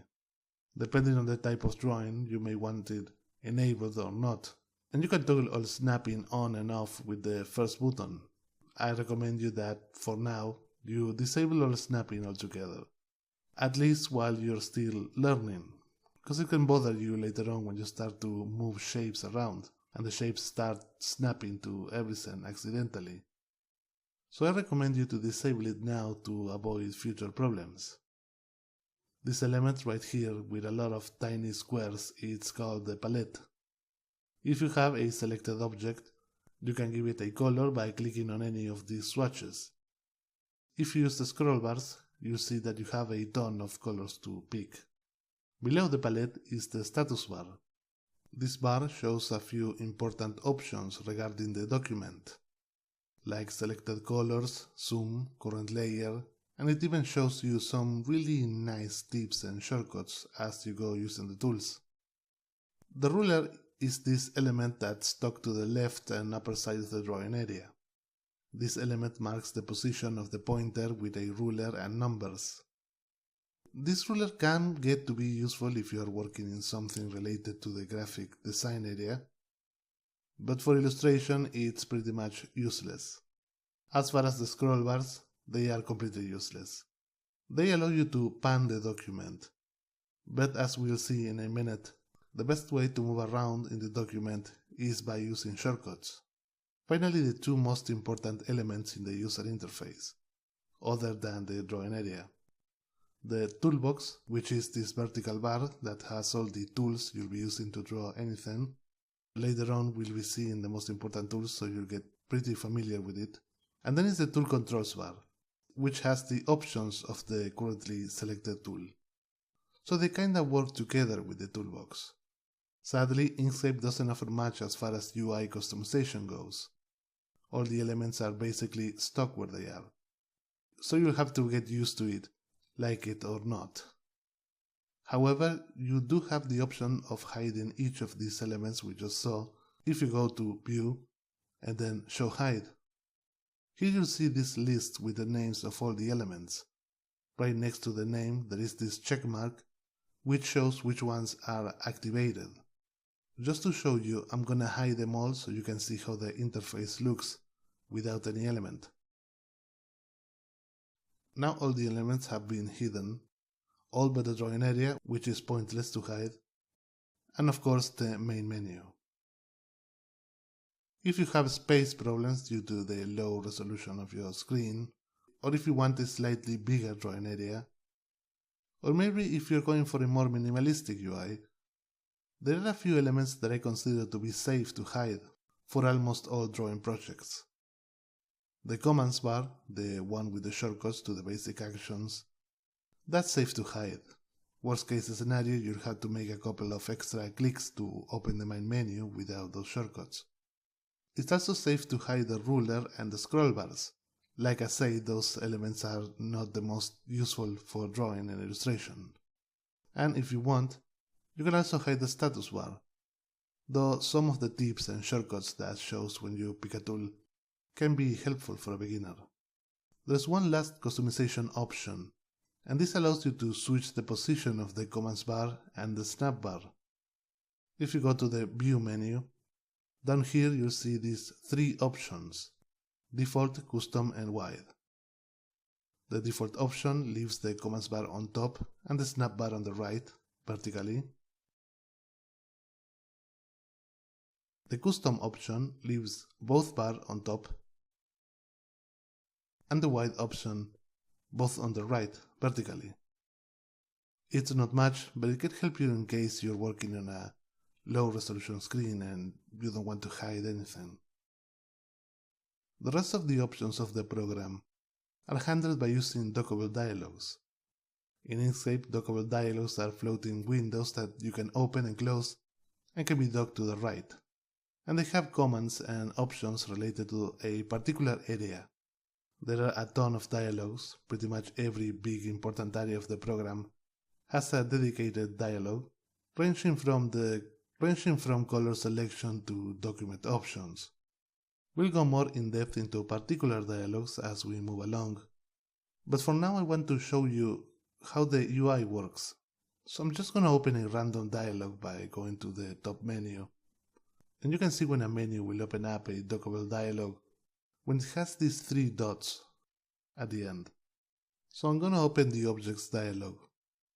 This dialog contains information about the individual objects in the document.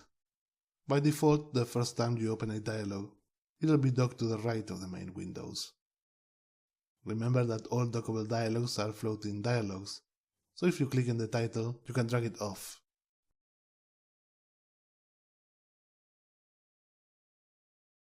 You can leave it floating there.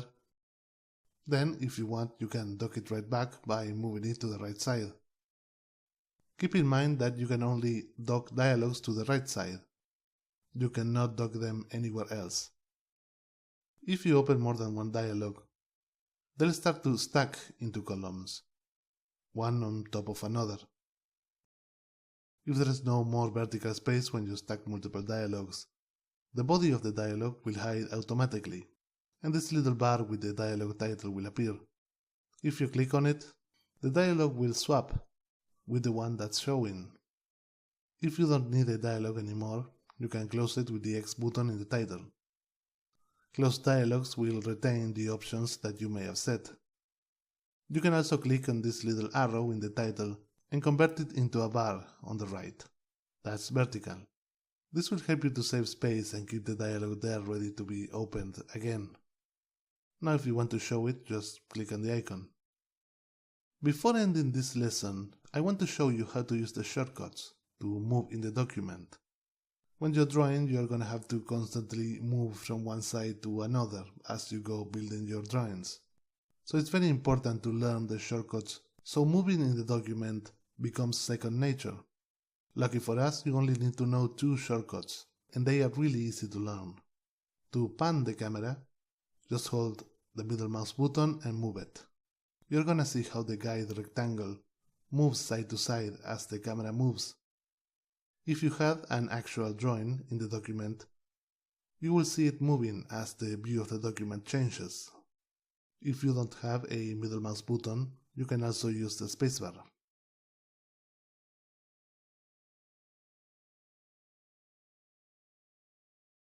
The other type of camera movement is the zoom. The zoom is extremely important.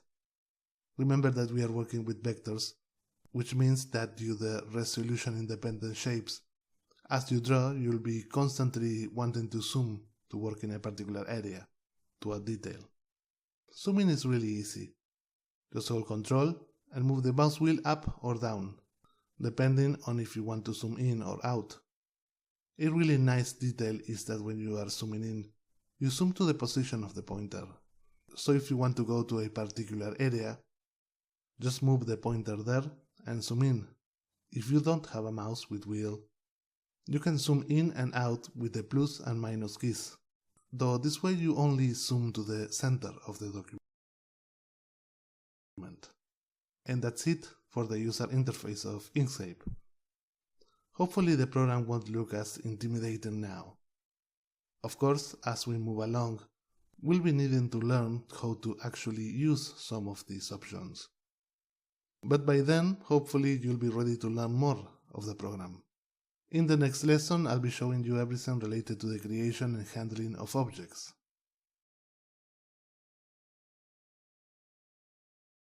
Before we begin with the tools you'll be using to draw, First, you have to understand the way to build your drawings using Inkscape. As you may know, Inkscape is a vector illustration software, and vector illustration is considerably different than traditional drawing. In traditional drawing, using either pen and paper or a drawing tablet, you draw using lines that outline the shapes you want your drawing to have. This way is by far the most flexible way to draw. You can make a square, cube, or figure with the same level of effort.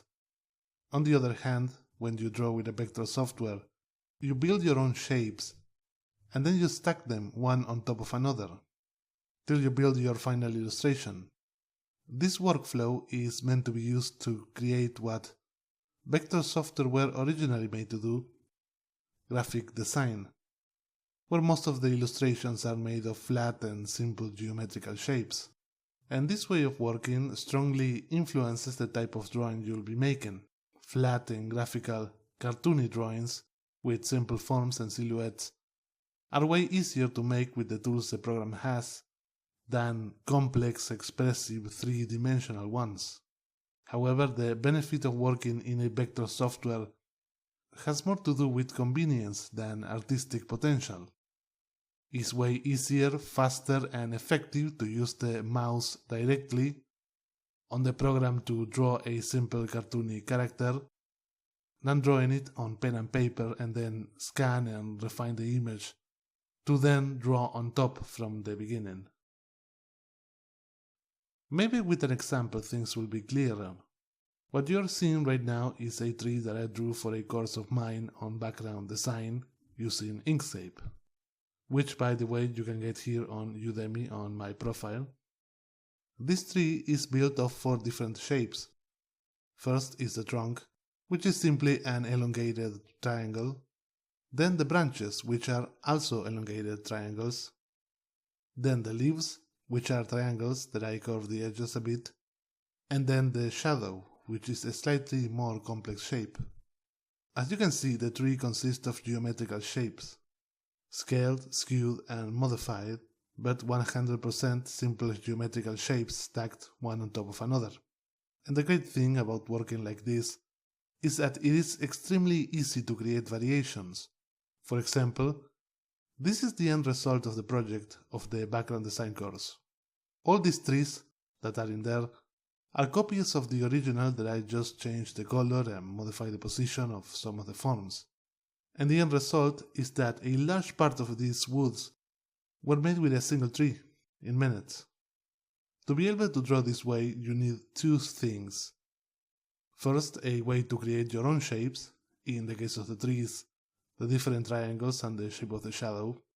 And second, obviously, a way to manipulate those shapes, to move them, rotate them, duplicate them, and stack them. For example, in the case of the tree, I just drew a single shape for the leaves, and the other ones were duplicated, moved, and scaled into position. In this lesson, you're going to learn how to do the second, how to manipulate objects. But in order to manipulate objects, first you need to be able to create objects. Luckily, Inkscape comes with 4 geometric shape tools that allows you to create objects fast and easy. They are the rectangle tool, the ellipse tool, the star tool, and the spiral tool. As a side note, there are also the tools that allows you to create your own custom shapes, but they are a bit more complex and we're gonna be seeing them later. So click in any of them in the toolbox and you're gonna see that the pointer changes. Now it has the shape of the tool that you picked. In my case, it has the shape of the rectangle. Now you can draw your shape. Simply click and drag. Once drawn, you're gonna see this dotted marquee with these tiny shapes in the borders. This means that the shape is selected. These tiny shapes in the borders are the modifiers, and they allow you to make some basic modifications depending on the shape. In the case of the rectangle, if you click on the squares, you'll be able to change the width and length. And if you click in the little circle, you'll be able to round off the edges. Both operations are very common, and you're gonna be using them all the time. Each shape tool has different basic operations, I recommend you to play around with each tool and see what each does. You will be surprised to know how useful and flexible can be a simple rectangle and ellipse. You don't pay attention to the huge amount of objects that have rectangular or elliptical shapes till you start using these tools to draw. The first two tools, the rectangle and ellipse tool, you're gonna be using them in 99% of all the drawing you'll be making.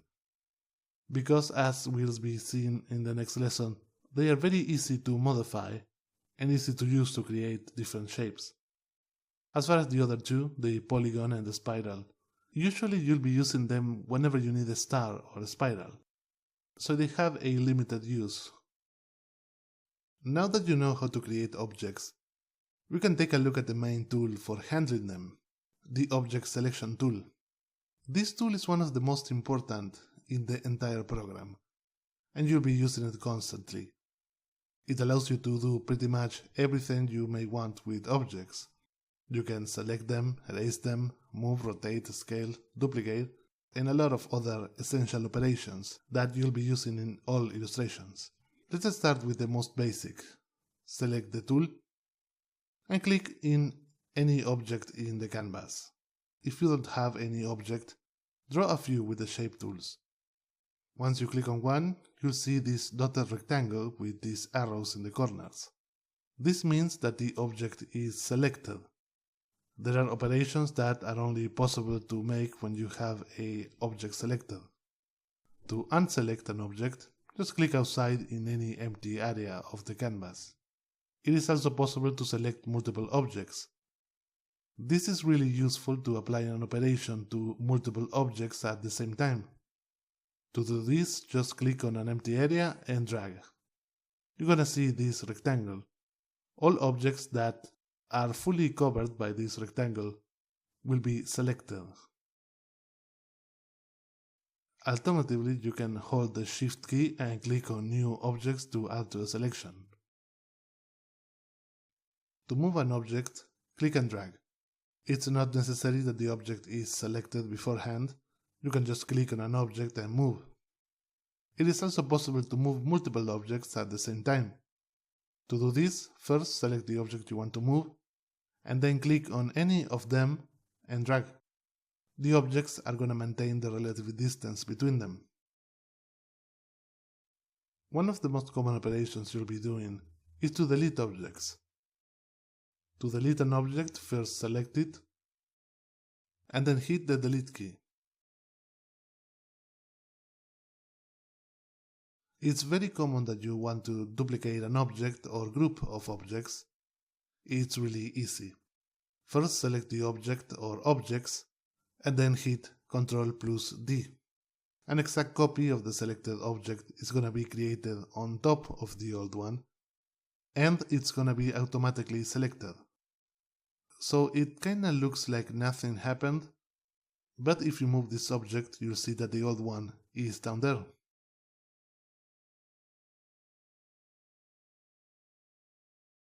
The little arrows that appears when you select an object are really important. They allow you to scale an object in the direction of the arrow. That is, to stretch or shrink in the direction of the selected arrow. Simply click on any of the arrows and move the mouse. If you click on a selected object without moving the mouse for a second time, you'll see a different group of arrows. With the arrows in the corners, you're going to be able to rotate the object. No matter which one you pick, the rotation pivot will always be in the center. The arrows in the middle, the one that points to both sides, allows you to skew the object from the center as well. And these were the basic operations you need to know about the Object Selection tool. But there is one more essential operation to manipulate objects that you need to know, but it is in the Tool Controls bar. If you remember from the previous lesson, all tools have a group of options that are displayed in this bar right here.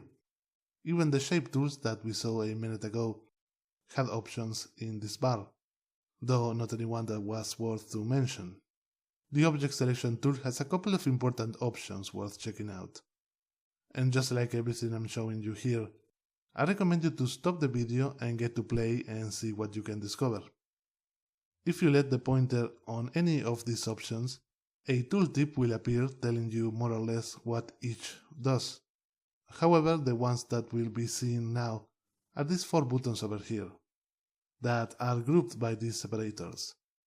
These 4 buttons allows you to change the stacking order of a selected object. Let me explain you. As I said a minute ago, when you draw using vectors, you draw creating shapes, and then stacking them one on top of another. Each created object has a stacking order number, which identifies which object is on top of which. By default, Inkscape places the last created object on top of the stack, but as you may have guessed, eventually you'll need to change the order of a couple of objects. For example, in the case of the tree I showed you in the beginning, the trunk is on top of the leaves and the branches on top of the trunk, and the shadow is on top of everything. But I didn't originally made it like this. To me, it was easier to draw the trunk first, and then draw the leaves accordingly. When I drew the leaves, Inkscape obviously put them on top of the trunk, so I had to move them below by using these buttons. The first and last button of the group allows you to move the object to the bottom or top of the stack. Very useful if you have a lot of objects. And the 2 in the middle allows you to move a position up or down in the stack. This 4 button lets you draw without the need to keep in mind the order in which you draw your shapes. Practically every illustration you'll ever do will need you to arrange the stack position of a couple of objects. Now I want to show you a few really important and useful shortcuts to use with the object selection tool. Now, I won't be going over all the shortcuts, because they are a lot. If you are interested, you should check the Inkscape manual. But I am gonna show you the essential ones that you'll be using all the time. It's possible to move the selected objects with the arrow keys in the keyboard. This will move the object just a bit. This is great to make some minor adjustments to the position of objects. However, if you need, by holding Shift, the object will move a greater quantity. It's very common that you may want to select an object that's obscured almost completely by another. You can select an object directly below a selected one by holding the Alt key and clicking where it should be.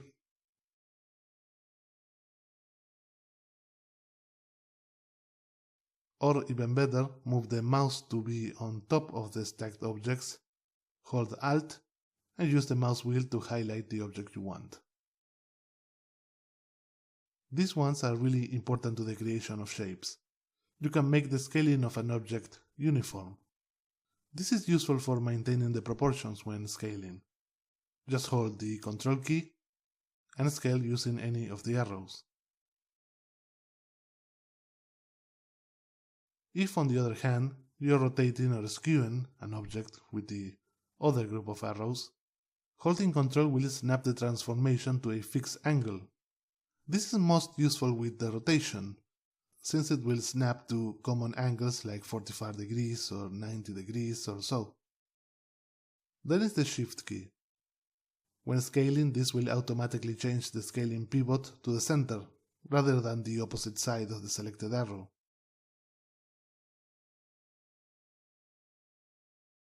And if you're using Shift to rotate or skew, where the pivot point is already in the center, then it will move it to the opposite side rather than the center.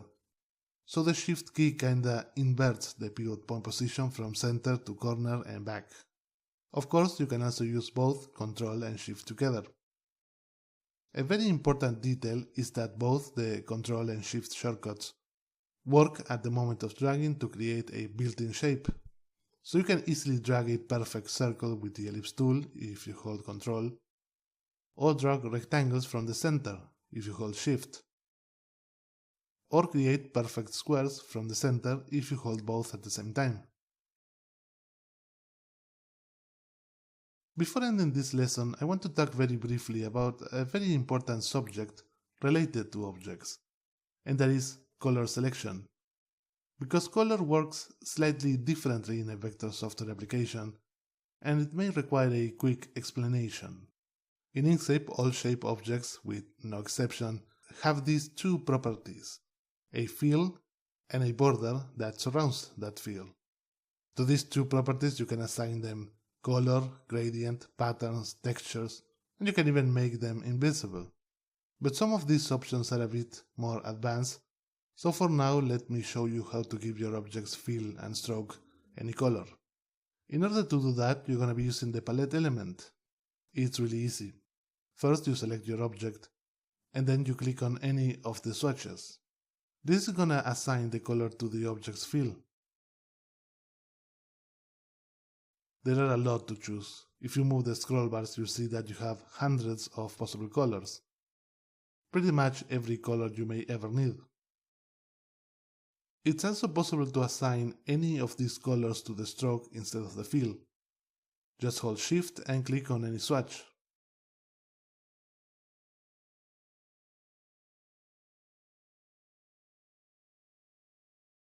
But there's one of these swatches that has this weird symbol. The first one, the white one with this red X. This swatch has a unique function. By assigning this swatch to either the fill or stroke of an object, you'll make it invisible. As I said a moment ago, all objects, with no exception, have fill and stroke, so it's not possible to erase either. But it is possible to disable them temporarily. And that's what this swatch does, at least till you select another color and the fill or stroke goes back to be visible. With these options you have a lot of control over the appearance of a shape. But the palette is more useful to quickly change colors. For a complete control over the way the shape looks, you're gonna have to use the fill and stroke dialog. This dialog not only allows you to pick between all possible colors, instead of the pre-selected swatches of the palette, but also allows you to change the stroke size, opacity, and other appearance-related properties. To open the dialog, go to Object, Fill and Stroke. The first thing you'll notice is that this dialog has 3 tabs. One to change the fill color, another identical for the stroke color, and a last one for the properties of the stroke. The first 2 tabs have exactly the same options, but depending on which one you use, the color will be set to either the fill or stroke of the selected object. Let's take a look at the options.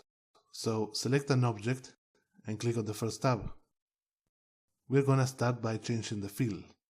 The first thing you'll notice are these 10 little buttons. These buttons set the type of painting that's gonna be applied to the fill or stroke. Don't worry, in real life you'll only be using the first 2. You can safely ignore the other 8. The first button with the X is just like the first swatch in the palette. By selecting it, you disable the fill or stroke, depending on the tab you are. The button right next to it applies it a color, a bit like if you were to click in any of the other swatches in the palette. But the difference is that now you can see a group of options to pick the exact color you want. These 5 buttons here will change the mode with which you select a color. But I'm telling you right away, 99% of the time you'll be using the one that says wheel or the one that says HSL. You can forget about the others completely. For now, pick colors using the wheel mode. This color selection mode will display all possible colors like the classic color wheel, with the hue on the outside and the saturation and lightness on the inner triangle.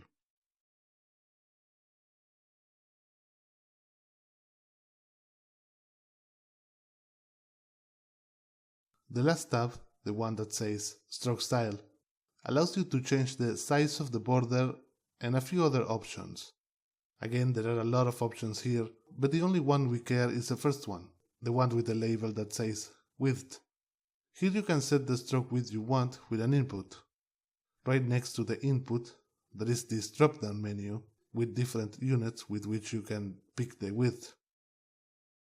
Picking the right unit is important. I recommend you to always pick the one that says px, that is, pixels. I believe that is the most comfortable and predictable unit to do any purely digital work.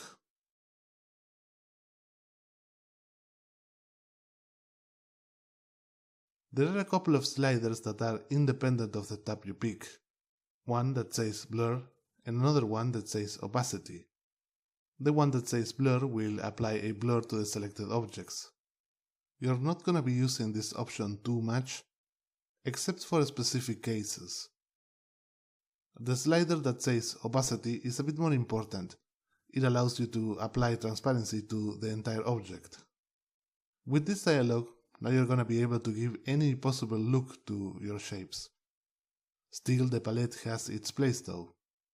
Usually you'll be using the palette to make super quick changes, and the fill and stroke dialog to do more deliberate changes, and also to change the stroke width, which can't be done with the palette.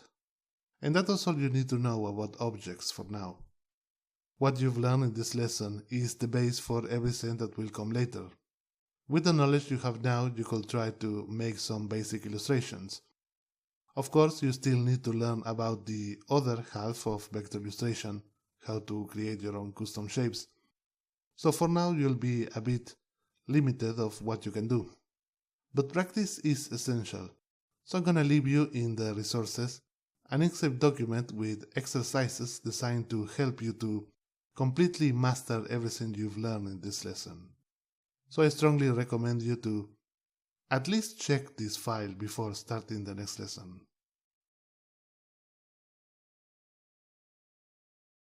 As I said in the previous lesson, knowing how to create and manipulate objects is half of what you need to be able to draw in Inkscape. The other half is knowing how to create your own custom shapes. Inkscape brings in these 4 basic built-in shapes that we saw in the previous lesson, but no matter how flexible the rectangle and ellipse are, sooner or later you're gonna need a unique shape to draw something you want. In this lesson, I want you to learn everything regarding how to create and manipulate paths. Paths are the way Inkscape handles the creation of your own shapes. The way paths works is gonna need a quick explanation. But I want you to know that paths, just like built-in shapes, are objects that can be manipulated with the Object Selection tool. So everything you've learned in the previous lesson applies to any path you make in this lesson. In Inkscape, just like in most vector illustration software, paths are made of Bezier curves. A Bezier curve is a type of curve that's defined by the position of 2 nodes, and the position of 2 handles attached to each node. By changing the position of the nodes, you change the starting and ending position. Each handle affects a certain quantity of the form the curve takes, depending on its position. This way, by changing the handles, you can give your curve any type of possible curvature between 2 points. You can even make a completely straight curve if that makes sense. Don't worry if this feels a bit confusing. Once you start creating and manipulating curves, you're gonna see that it's way less complicated than it seems. But that's the way a single curve functions. What's interesting is that it's possible to attach one curve to the end of another, and repeat this till you close the shape by attaching a curve that joins the beginning and ending of the chain. And this way you create your own custom shape that's built by multiple curves, where each curve is a different section of the path. There are a few tools that allows you to build paths directly. You have the pencil tool that allows you to create paths by drawing them as if you were using an actual pencil. This tool is most useful with a tablet to draw more naturally. Then you have the calligraphy tool, again more useful to create interesting looking strokes with a tablet. But the most important tool, not only in Inkscape but in most vector illustration software, is the pen tool. This tool is by far the most flexible and powerful of all the tools that creates paths, because it allows you to create paths node by node, and because of this you can build your own custom shapes with great control and accuracy with the mouse, something that will be really hard to do with a traditional illustration software. So pick the pen tool. Now every time you click on the canvas, you're gonna place a node. Once you place the first node, you'll see this red line following the pointer. This line is there to help you pre-visualize the shape the curve is gonna take when you place the next node. You can place as much nodes as you want, and when you want to finish the path, click on the first node, the one with the little white square, to close the path. Now you're no longer gonna be able to edit the path with the pen tool. The shape is finished and ready to be used. By default, the pen tool disables the handles when you click to place a node, so the nodes create this completely straight Bezier curve. Later on you'll see that this behavior is really useful to sketch shapes fast, but it is possible to place a handle when creating the nodes, in such a way that you introduce a curvature. When placing a node, just click and drag. You will see this handle that moves with the mouse. Pay attention to the pre-visualization line. It's going to show you how the curvature is going to be when you release the mouse. It's also possible to leave the path open. Simply place the nodes you want, and when you're done, right-click. This is going to finalize the path edition in the last placed node. Now you can leave it like this, or if you want, you can append more sections by clicking on any of the end nodes with the pen tool, the ones with the little white squares. Whenever there is an open path, you can always keep adding more sections. Open paths are useful for a couple of things, but mostly to create lines. Here's an interesting tip when creating a path with the pen tool. When you create a node with a curvature, due to a property of the nodes that we're gonna see in a moment, sometimes the node is gonna force a curvature into the next section. You can see this in the pre-visualization line. So if you want to create a straight section connected to a curved section, a good tip is to deselect the path to end the editing in the last placed node with the curvature, and then continue appending your straight sections from that end. With the pen tool, you should be able to draw pretty much everything you could with a real-life pen or pencil. And this is the power of the pen tool. It gives the control and flexibility of a real-life pen or pencil to your mouse. But the real power of the pen tool really starts showing when you use it with another tool, the node selection tool. The node selection tool is just like the object selection tool, but for paths. With this tool, you're going to be able to do things like create, delete, and move nodes in a path, change the curvatures, and change the properties of individual nodes. In other words, it allows you to completely edit a path after it's been created, as you rarely are going to draw a perfect path the first time around with the pen tool. Changing to this tool and retouch a path is a very common operation that you're going to be doing all the time. That's why, just like the object selection tool, this tool is one of the most important tools in the program. To be able to edit a path, first you need a path. So create a quick path with the pen tool. This is important because the node selection tool won't work with built-in shapes unless you do something to them that we're gonna see later. To select a path is just like with the object selection tool.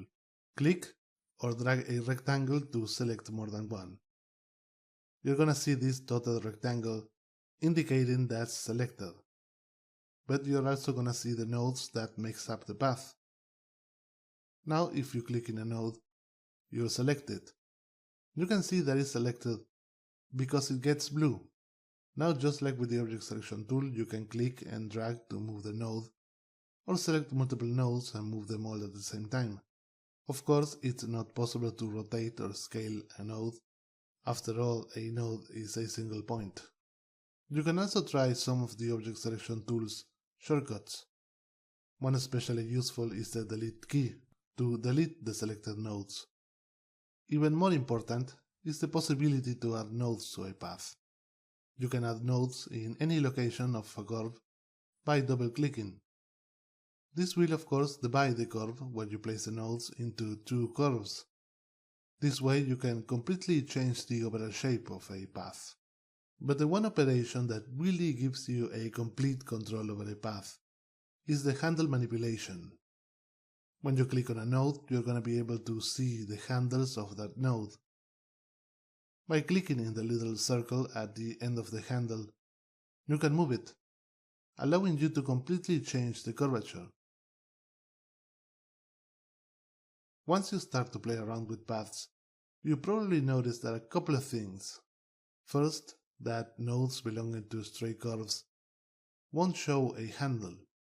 And second, that some handles are stuck together with the curve right next to it. So when you move one handle in one side, the other side moves to the opposite side. Let's start by checking what's the deal with straight curve nodes. Straight curve nodes don't have handles because they are not needed. There is no curvature, so there is no need for handles. This raises up a question. How do you introduce a curvature to a straight line if you don't have the handles? Well, another awesome property of this tool is that it's possible to edit the curve super easy and fast, with no need to use the handles. If you move the pointer to a section free of nodes, you're gonna see how the icon of the pointer changes, and it shows this hand. If you click and drag, you'll see how the curvature moves. Depending on where you grab the curve, the movement will be different. This is exactly the same as going handle by handle, fixing up the curve. What's more, you can see both handles adjusting as you move the curve. I strongly recommend you to do most of your editing by using this method, because it's way easier, faster and intuitive, even if you do have a bit less control than when using handles. Now let's see why sometimes moving a handle in a curve affects the curve right next to it. In order to make drawing certain shapes easier, it's possible to change the way a node transitions the curvature from one curve to another. You do this by using the right node type. Let me show you. Take a look at these three paths I created. This heart-like shape has these sharp corners and bended lines. Pay attention to the nodes and you'll see that they have these diamond-shaped icons. This icon will indicate you that the nodes are of corner type. With corner type nodes, the curvature won't carry through the node. That is, the curvature in one curve won't affect at all the other curve. Obviously, this type of node is used to create corners, though there is nothing keeping you from trying to create a smooth transition. This type of node is also used for straight curves, since each curve ends in a corner. The final shape is made entirely of smooth surfaces. You can see that they are smooth nodes because they have these square shapes instead of the diamond shapes of the corner nodes. Creating something like this with corner nodes will be a nightmare. Instead, all nodes are set to smooth. A smooth node forces a smooth transition through a node. No matter how much you move it, it's impossible to create a corner using this node type. When you move the handle from one section, the one in the other belonging to the other section moves as well. They are not independent of each other like with the corner type. This type of node you're gonna be using for pretty much everything that's not a corner, since it helps you to make soft and elegant curvatures through a node. At the moment of drawing your path, Inkscape will decide automatically the type of node based on the shape of the path. But if you want full control over the curve after it's been drawn, you need to be able to change a node to any type. If you have selected the node selection tool and check the tool controls bar, you're gonna see a lot of options that aren't important right now, so we are gonna skip them. But these four buttons over here allows you to set the node type of a selected node. But like you've seen in so many cases before in this course, in reality you'll be using the first two, and you can completely ignore the other two.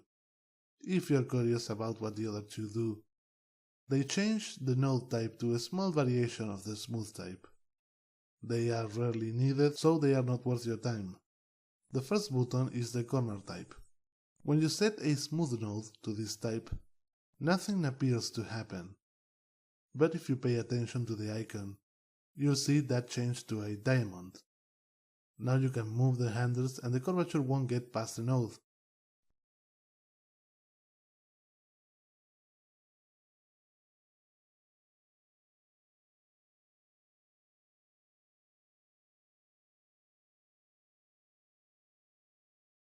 The second button is the smooth node type. When you set a corner node to smooth, this will introduce a curvature based on the angle of each curve.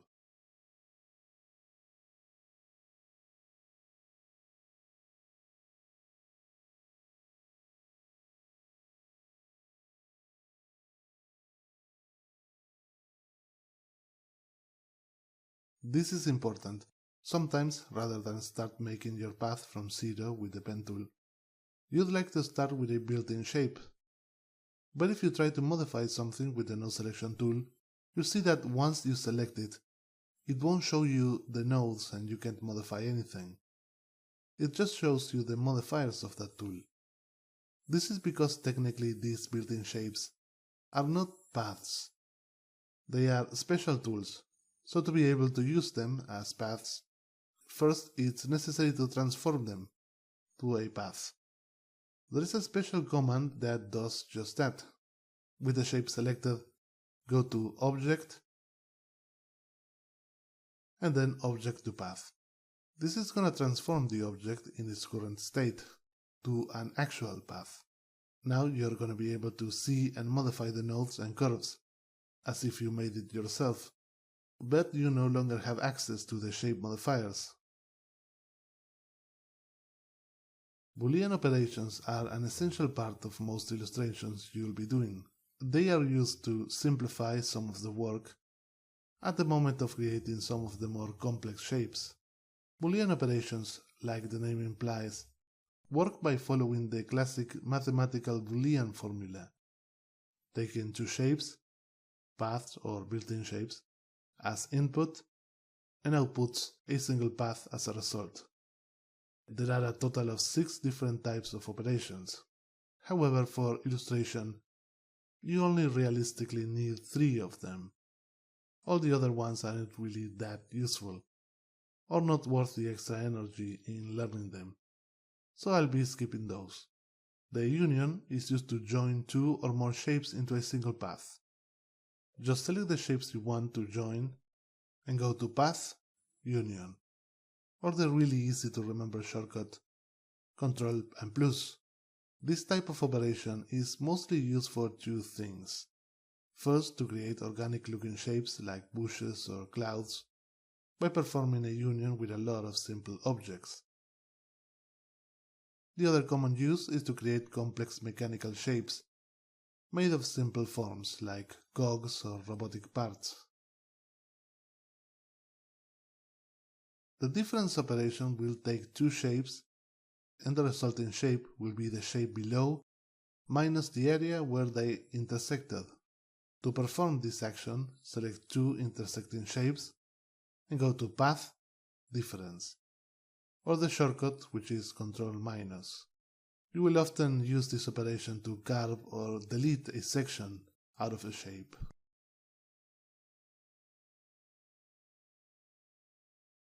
The intersection operation is similar to the difference operation, only that it will keep the area where 2 shapes intersect and delete everything else. To use it, go to Path, Intersection, or the shortcut Ctrl*. This operation is mostly used to limit a shape to the silhouette of another, often to create shadows or highlights that fit perfectly in a complex silhouette. So as you can see, everything you can do with Boolean operations, you can do manually. But most of the time it will be really time consuming and tedious. So take your time to get comfortable with each operation, use the shortcuts instead of the menu, and do all the exercises I've left you in the exercise document of this lesson.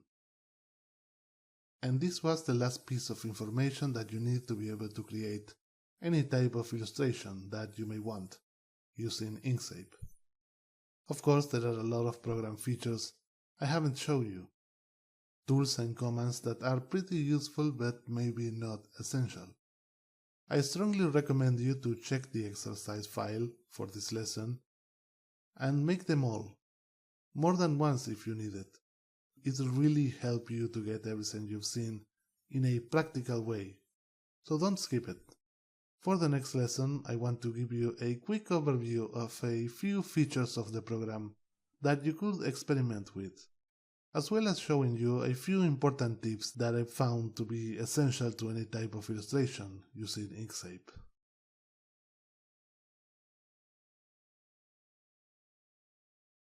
In this final lesson, I want to do two things. First, I want to talk very quickly about a few features of the program that we didn't cover because I thought that they weren't essential to most illustrations you'll be doing. And second, I want to give you a couple of what I think are really important tips that will help you avoid a lot of headache in the long run. First, I want to start with an essential tip that I think every Inkscape illustrator should know. I believe that in most tutorials, for the most part, everyone forgets about one of the most important parts of working in Inkscape: switching between the two selection tools. And switching between these two tools is one of the most common actions you'll be doing when drawing. At the end of a day's work, you'll end up wasting a ton of time moving the mouse to the toolbox to switch to the right tool.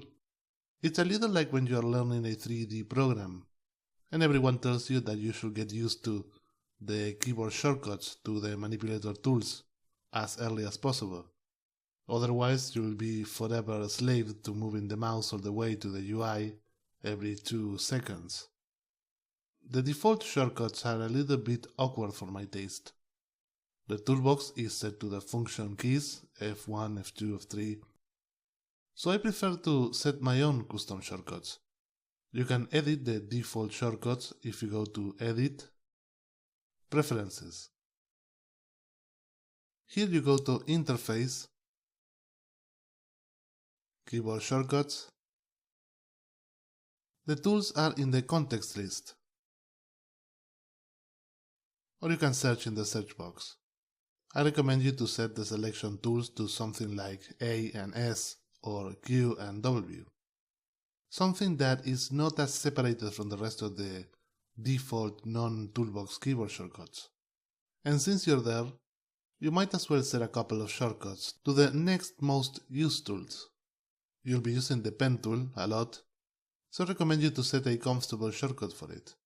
And very important, a tool you'll be switching to constantly: the dropper tool. The dropper tool allows you to sample a color and set it to the fill, or if you hold shift, the stroke of the selected object. This tip has to do with the color mode with which you select colors. If you remember in the fill and stroke dialog, you get to choose from 5 different modes to select color. In the lesson back then I told you that you should concentrate in only 2 modes: the wheel and the HSL mode. The wheel doesn't need explanation, it's just the wheel of colors, where you can see the relationship of colors and then set the saturation and value once you pick the hue. However, I think that you should get comfortable with the HSL mode, since it's the most important to picking colors for illustration. In art, there is a classical theoretical representation of color that uses 3 variables: hue, saturation, and value. The hue is the actual color picked.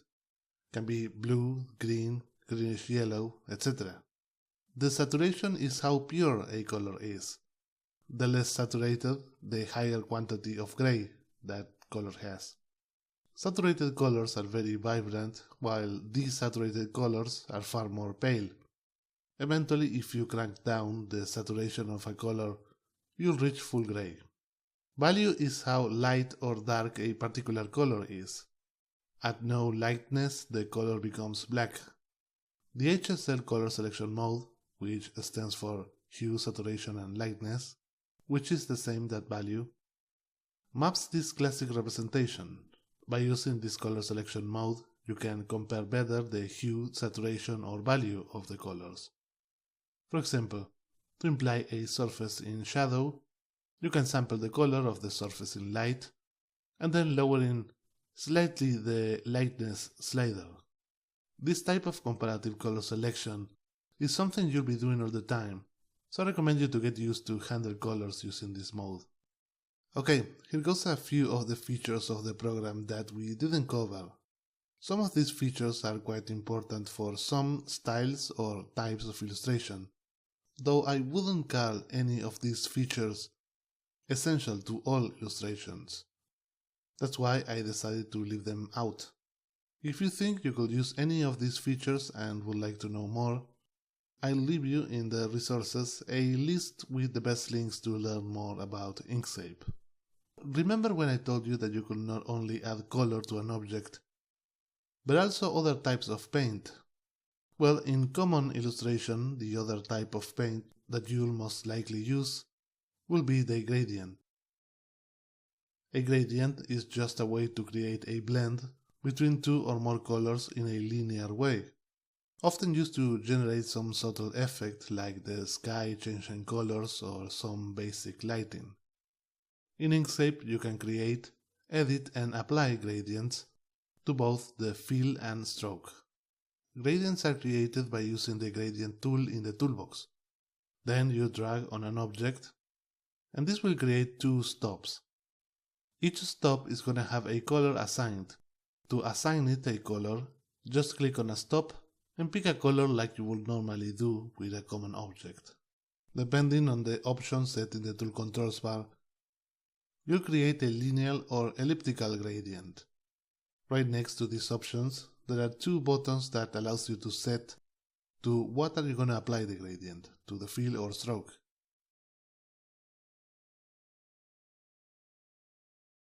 You can move the position of both stops.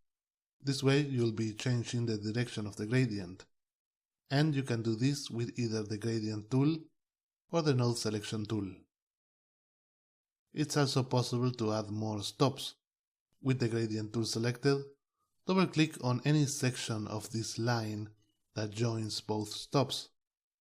If you remember, in the objects lesson, I talked about the fill and stroke dialog, and that at the moment of picking a paint type, you get to choose between these 10 little buttons. Well, a few of those were to assign a gradient as a paint. By picking any of those gradient buttons, a few options will appear. But given that most of the options shown in the fill and stroke dialog are also shown in the gradient tool controls, I found that it's not necessary to think about the options in the fill and stroke dialog. In fact, I recommend you to completely forget about them and handle everything through the gradient tool controls.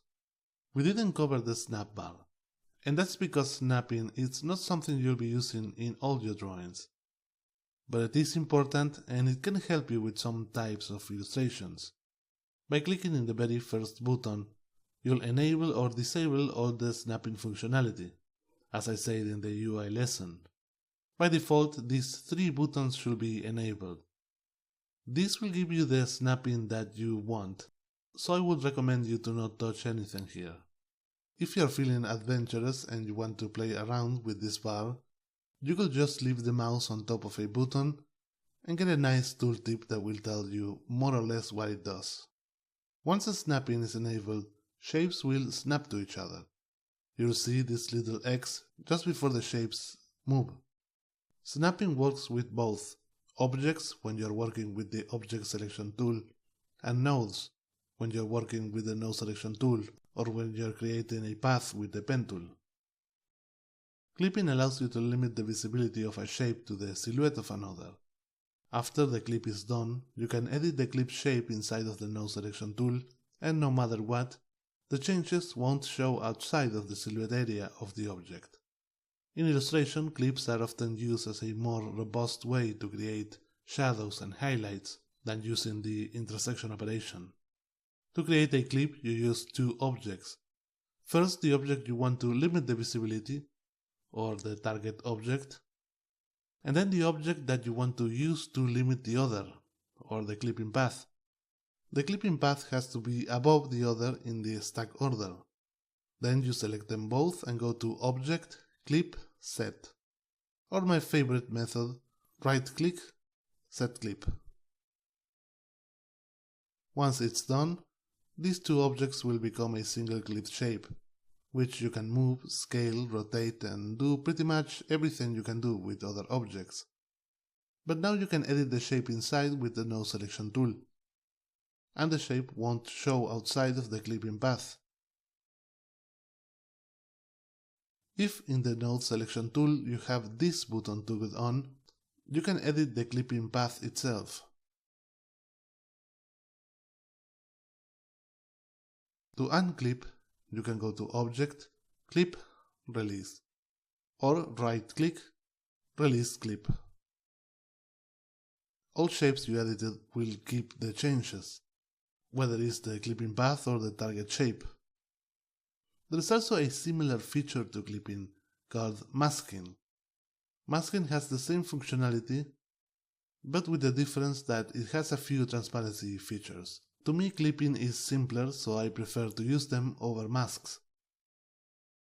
The path effects are modifications that change the behavior or looks of a path.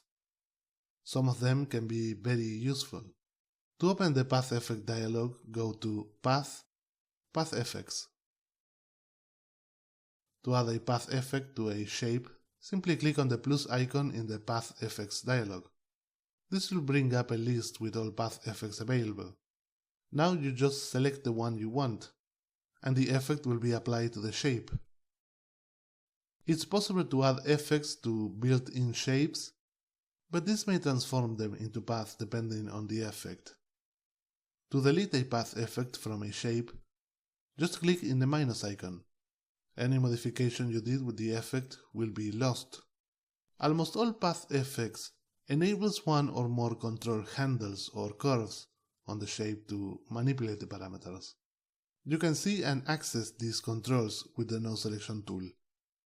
If the object is selected, then the effect options will be shown in the path effect dialog.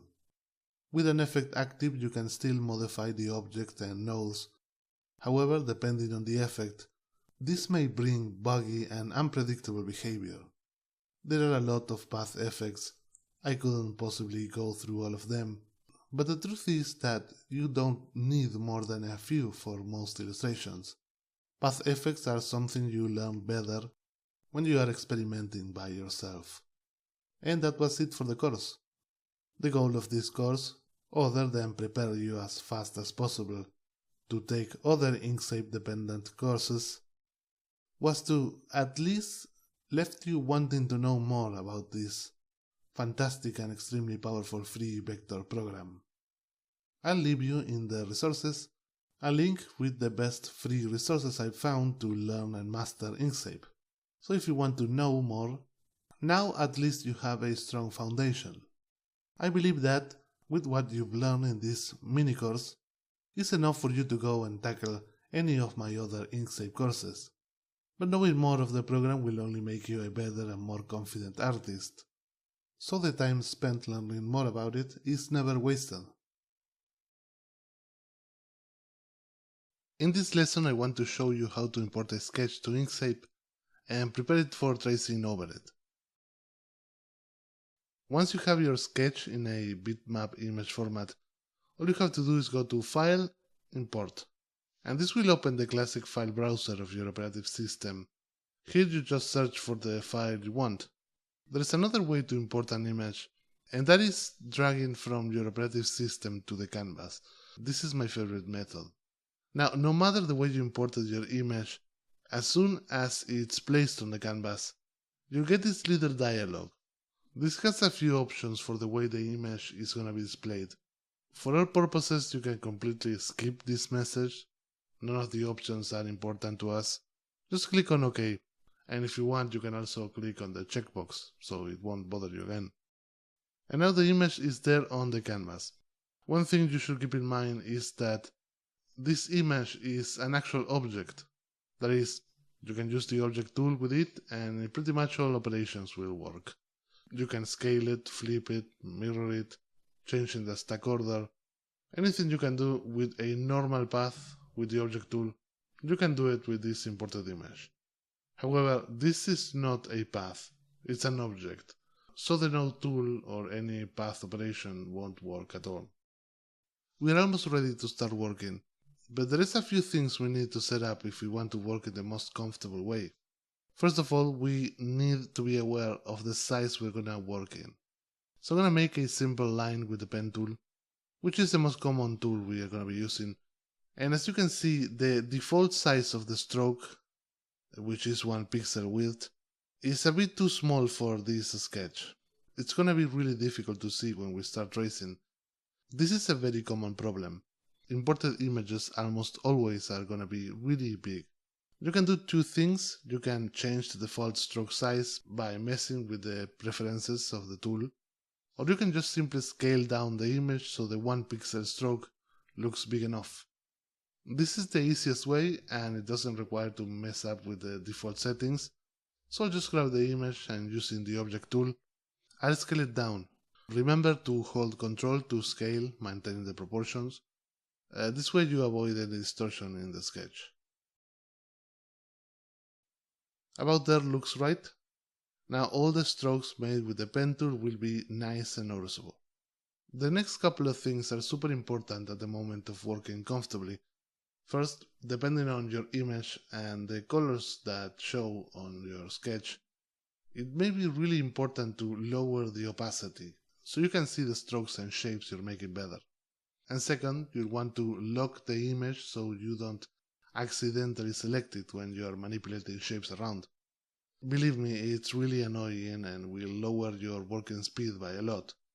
So there are a few ways to do this, but the easiest and most flexible way is to use layers. I won't go on detail over how to handle layers here. I do believe that layers are simple and intuitive enough that you can figure them out just by using them, but I'll leave you some resources with some extra info in case you feel a bit lost after this lesson.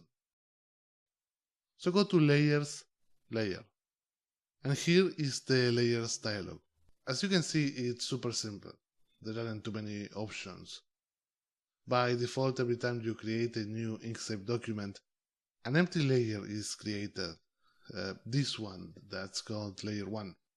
And every object you create is automatically assigned to this layer. So the sketch that we imported belongs to this layer. A couple of things we can do with layers. Right next to the name there is these two icons. The icon of a tiny eye and the icon of a tiny lock. The eye makes the layer invisible, which makes all objects that belong to that layer invisible. We can click on this icon to prove that the sketch belongs to this layer. Also notice how the icon of the eye changes to an open or closed eye, depending on the state. The lock icon locks all objects that belong to that layer. This means that we can see it, but no longer interact with them. I'm gonna lock the layer. Again, you can see how the icon changed from an open lock to a closed one. And before, I could just click with the object tool and select the sketch, but now, no matter what, I cannot do that. It won't allow me. You can see how useful this option is to trace over the sketch without fear of accidentally selecting it or move it when handling the shapes on top. Then there is the opacity slider down below.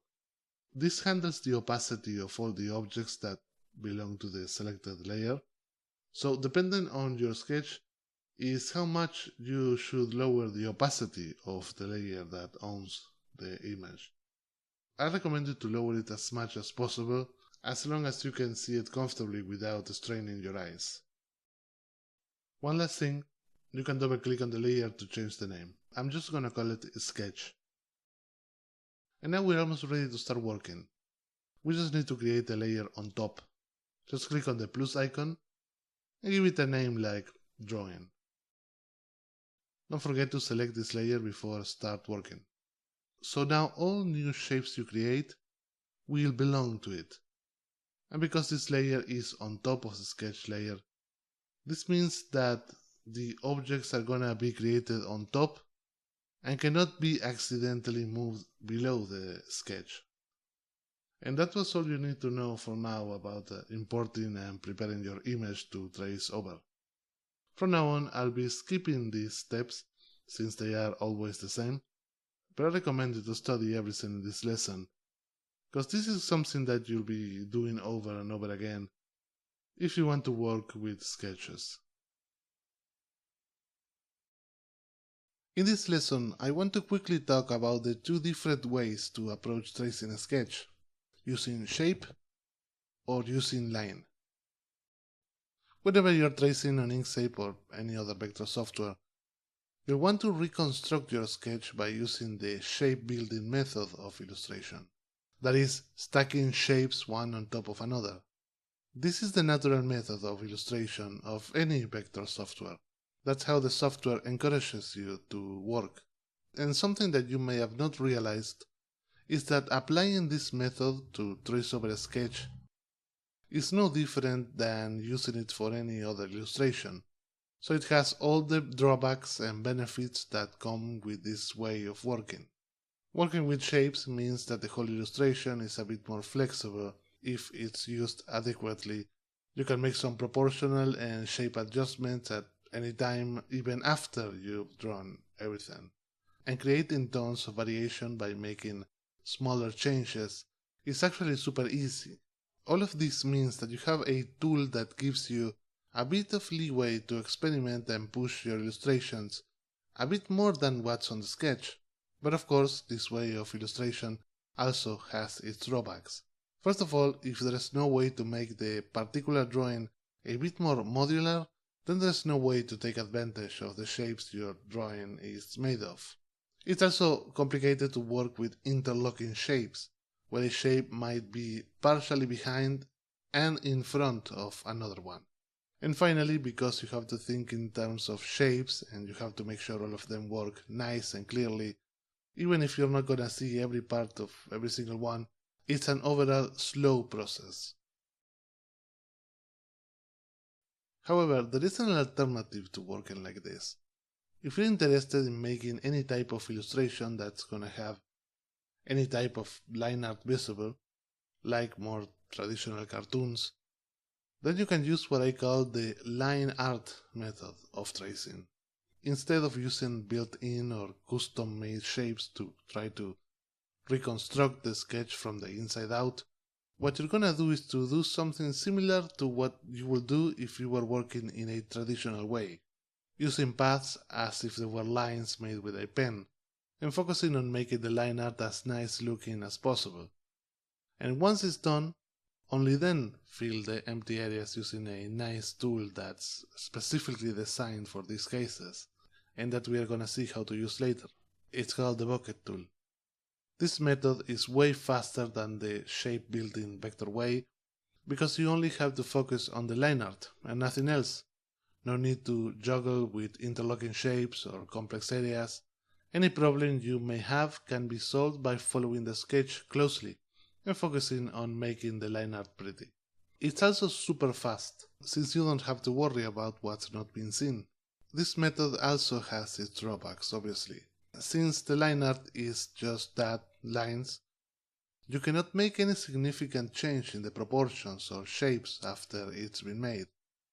I mean, you can, but then you'll need to redraw all strokes that connect to the area where you made the change.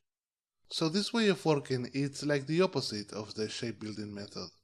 You have the speed and convenience, but you lose flexibility if you need to change something. Also, if you don't have a detailed sketch to follow, then it may be harder to improvise the rest of the sketch on the fly compared to when you're using shapes. And of course, this method won't work at all if you plan to export something to animate. So why you can only do this if your illustration has line art? Well, it has to do with the way you fill the empty spaces and the bucket tool. We're gonna see more about that later on, but for now let's just say that the line art will also have the duty to control the imperfections of the fill. Now, I want to leave this very clear. It's not that it's not possible to create an illustration with no line art using this method. It's that it may be more trouble than it's worth, defeating the purpose of working like this. A very important thing I want to clarify here is that I'm not saying that if you happen to want an illustration with line art, you'll need to work with the line art method, and if you want it without it, you'll have to use the shape building method. The shape building method is the illustration method most vector software encourage, and that is the main method you'll be using. And yes, you can work with line art using this method as well, with very little problem. But the thing is that if everything fits, then working with the line art method can be a nice option that can save you a lot of time and headaches. In the previous lesson, I talked about the two methods of working, with line or with shape. Well, even if you choose to work with shapes, you're gonna have to deal with the lines sooner or later, maybe as a detail on an area or to represent certain elements like an eyebrow. You need to know how to handle the strokes so you can use them to make any lines. As I said before, in Inkscape there is no such thing as a line, only paths with stroke but no fill. This means that handling line is not as straightforward as you would think. So in this lesson I want to go over some of the basic operations regarding handling strokes, as well as some tips for creating and managing line art. And I want to start with that. A few quick tips on making the line art when you're tracing a sketch. These tips will relate to placing nodes, so they'll work for both methods. Since in both methods you'll need to place nodes correctly to either make the line art or to make the shapes. As you may already have guessed, a vector shape can be made of a million different ways depending on the placement of the nodes. What I'm saying is that the same stroke can be achieved with completely different configuration of nodes.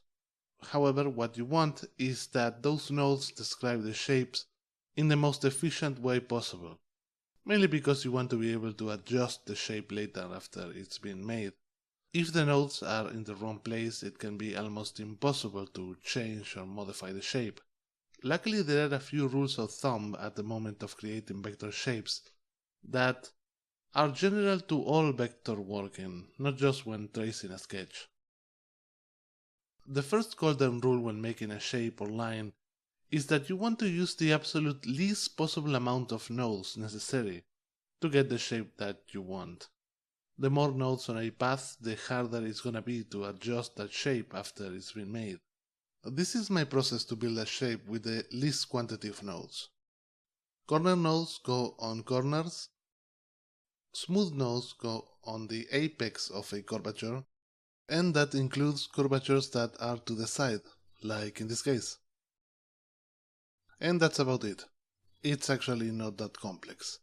If you can follow those rules, you never have too many nodes that get in the way.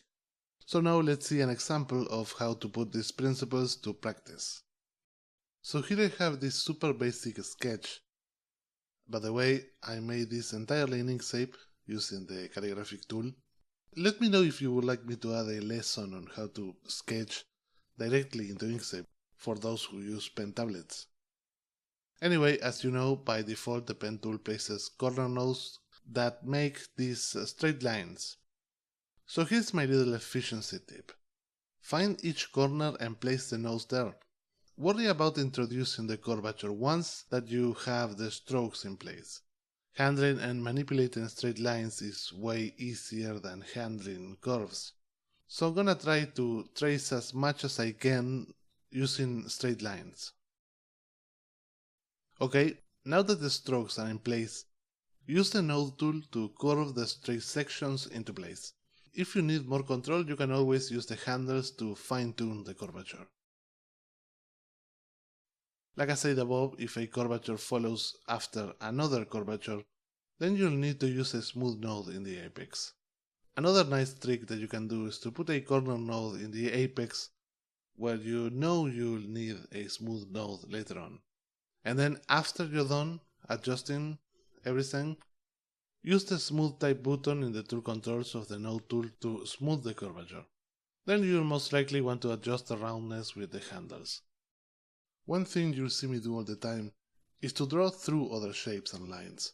You can always cut down the excess after, but by overextending a little, You give yourself some room to wiggle around the shapes if you need to adjust something later on. And those were some general tips for creating line art.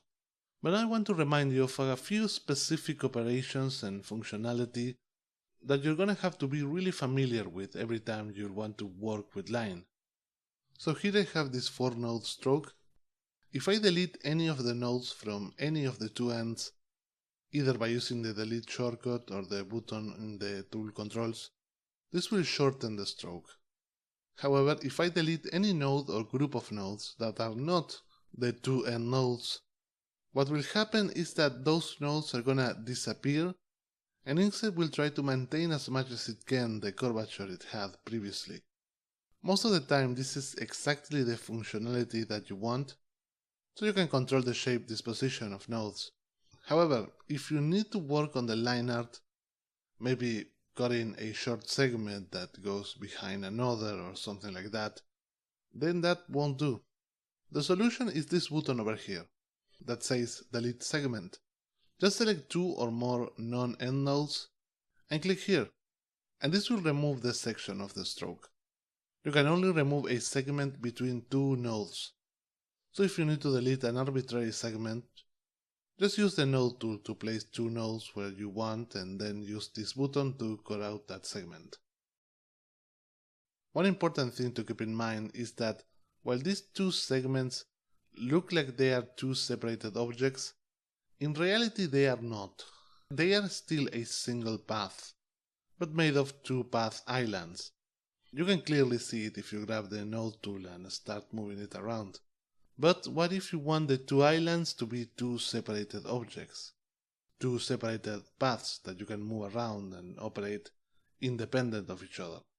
Well, there is a tool that allows you to separate path islands into separate objects. Just select the object, go to Path, Break Apart. And now they are 2 separated objects. Of course, if you have more than 2 path islands, this operation will create more than 2 objects. A similar function to the delete segments is the break path, this button over here. Though it's less common, it allows you to break the continuity of the stroke in the selected nodes. It's like the delete segments, but without having to remove a segment. You want to use these to create path islands that you can later on separate with the break apart command that we just saw. Now, why would you want to do this? Well, if you need a particular segment of the line to have a different style than the rest of the stroke, because Inkscape only allows one style per path, the only way to do this is by generating a new path. In real life, this is really important for creating line art with color. It is also possible to join nodes as well as combine 2 or more separated paths into a single shape. This is more unusual, but it has its uses. This is often used to clean up a bit a shape that was created with a Boolean operation. This type of paths tend to have really messy and ugly nodes that can cause some problems in the shape at some moment. A nice little detail is that if you use this option with the nodes of a completely different separated open paths, it will automatically join the 2 paths together into a single one. This can be used at times to create certain shapes. Then there is the other button, the one that says join end nodes with a new segment. This one does the same thing, but it joins 2 end nodes with a line, which means that it's more useful to join path islands or separated paths. And those were the basics of handling line. Later on we'll take a look at some of the more advanced techniques related to line art, but this is the basic that you need to make any type of tracing, no matter the tracing method that you choose. In this lesson I want to talk about the bucket tool, probably the most important tool to let us add color to a line art only vector illustration. I've talked about this before, but in Inkscape there is no stroke only or line only object. If you make an open stroke with the pen tool, that's considered an open shape, which means that if you give it color, you'll clearly see that as far as Inkscape is concerned, that stroke is just like any other path. that closes with a straight line at the end. In fact, if you were to use this path in a Boolean operation, even if it doesn't have any fill on, this is the shape that the operation would see. It's really important that you be aware of this, because if you have a line art only illustration and you want to give it color, then you cannot just select the strokes and give them fill. What you need is the bucket tool. The bucket tool works by generating a path that has the shape of the enclosed area where you clicked. So in this example, these are two separate lines who are also separate paths. They are not combined into a single object, they are two separate objects.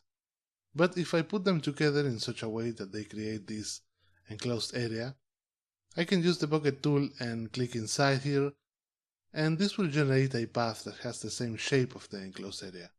Now, very important, this is a completely new separated object. It's not a fill belonging to any shape. It's its own path that will have the selected fill and stroke, and that can be modified and moved away just like any other path. Now, at first glance, this tool looks super useful, like it could replace the need for complex Boolean operations. But if you look closer, you'll see that there are a couple of important technical problems that limit the power it has. Take a quick look at the shape. You'll notice that there is something wrong. If you zoom right in, you'll see that the path does not fill the area completely. So why is this happening? Well, the bucket tool uses pixel information from your canvas to generate the paths. And this means that it's never gonna be perfect or clean like it will be if we were using Boolean operations. You can mitigate this problem by playing with the parameters in the tool controls or by zooming right in and performing the operation from closer. Because there should be more pixel information, the path should be a bit more tight, but it's never gonna be 100% perfect. However, there are ways to make it work, and we'll see that in a minute. So going back to the line art illustration, this tool gives us a way to add color to our illustration by adding the color like with a children coloring application. Just select the color that you want and click on the different enclosed areas. Remember to zoom in as much as you can so the generated shape matches as close as possible the area. If for some reason the bucket tool fails to generate the path, first make sure that you're not zoomed in too much. The program needs the pixel information of the entire area to be visible on the canvas. If that's not the problem, make sure that the enclosed area is actually completely closed. Sometimes it may be that one of the corners do not fully overlap, and it can be hard to see. Finally, if you still have problems, make sure to check the color selected. It may be that you're generating a shape with no fill or that's fully transparent and that the shape is there but not visible. Okay, but we still have the problem that our fill shape is unacceptable. At least from up close it looks unfinished, and this sort of carelessness in an illustration it's noticeable and it makes you look amateurish as an artist. So let's see how to fix it. What we need is to grow a bit the shape so it overlaps with the strokes, and of course then send it to be below the stroke. Well, there is a quick operation that does just that. It's called the dynamic offset, and basically grows an irregular shape completely evenly in all sides, something that a normal scaling with the object tool won't do. To use the dynamic offset, just select the path and go to Path, Dynamic Offset, or just hit Ctrl J. Once the operation is enabled, I'm pretty sure that it applies some sort of path effect. You'll see this little node that controls how much you offset the shape. Just be careful and offset it just enough so it overlaps with the stroke, but not enough so it shows through the other side. Once you're done, remember to send this path to be below the line art so it looks nice and clean. If you were careful when offsetting the path, the color in your illustration should look exactly as if it belonged to paths with fill enabled. There should be no difference. There is this problem that you can encounter when working with the dynamic offset operation, it's certainly not perfect, and depending on the areas, it may be possible that the fill did not reach certain places, or that it overextended past a few strokes. In that case, you're gonna have to go in manually and fix the path with the node tool. However, just like with the normal path effects, if you try to select the nodes with the node tool, you should see that you cannot see them. It still shows the effect control. In this case, the little node here. The solution is the same as with the other path effects. Just select the shape and go to Path, Effect to Path. And now you should see the nodes again. Fixing these areas manually is a bit of a pain, but if you were careful when making the fill shapes, there shouldn't be too many places to fix. And that's all you need to know about the bucket tool. The bucket tool is a bit of a niche tool, since it doesn't have that many uses outside what we just saw. But when you do have this type of line art only illustration, then it can save you a lot of pain. Okay, we are ready to make our sketches all nice and pretty. Hopefully now you feel at least a bit more secure handling Inkscape and vectors in general. I promise you that if you have a clear and well-designed sketch, this stage is gonna be a piece of cake. So what we're gonna do now is to go one by one to all the sketches we made in the last lesson and add the lines, colors, and shadows to make them look like what you're seeing now. Like I said earlier in this course, you'll learn more if you use your own sketches, so these lessons aren't really that thought out for you to follow along. I will not be working in real time, I'll be speeding up and slowing down different sections to explain the use of the tools. However, if you want to follow along, I'll leave you the images and the finished illustration in all 3 steps in the resources. Well, there isn't much left to say, let's begin rendering our sketches. Okay, let's start. I already imported the image file, so very quickly I'm gonna do the exact same thing I showed you in the importing lesson. I'm gonna lower the opacity, lock the layer and create a new layer on top to work on. First I'm gonna create the line art. This is pretty simple.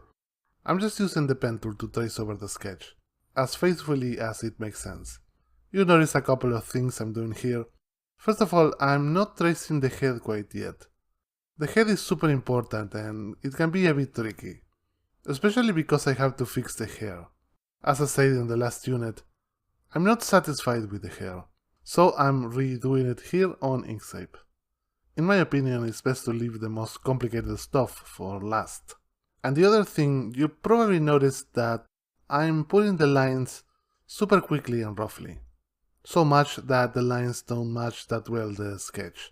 That's something I like to do. I like to first have all the lines and then on a second pass, refine them and make them follow the sketch better. I believe it's easier to make the lines fit together when you have all the other ones around it. One thing you're gonna realize pretty soon, in my video and also when you get to trace your own sketches, is that sometimes it doesn't make sense to follow the sketch 100%. Sometimes you can fix a small mistake or something you don't like right there on the program. For this one in particular, I thought that the hands were too big, so I made them smaller. That's what I meant when I said, in the last unit, that you don't need a super clean sketch, and that you can fix any problem in Inkscape itself. And I'm sure you notice how easy it is to manipulate and move the lines around once they are made. Any problem in the proportions, symmetry, or inaccuracy in the shapes is super easy to handle by just moving lines and trying some things on the spot.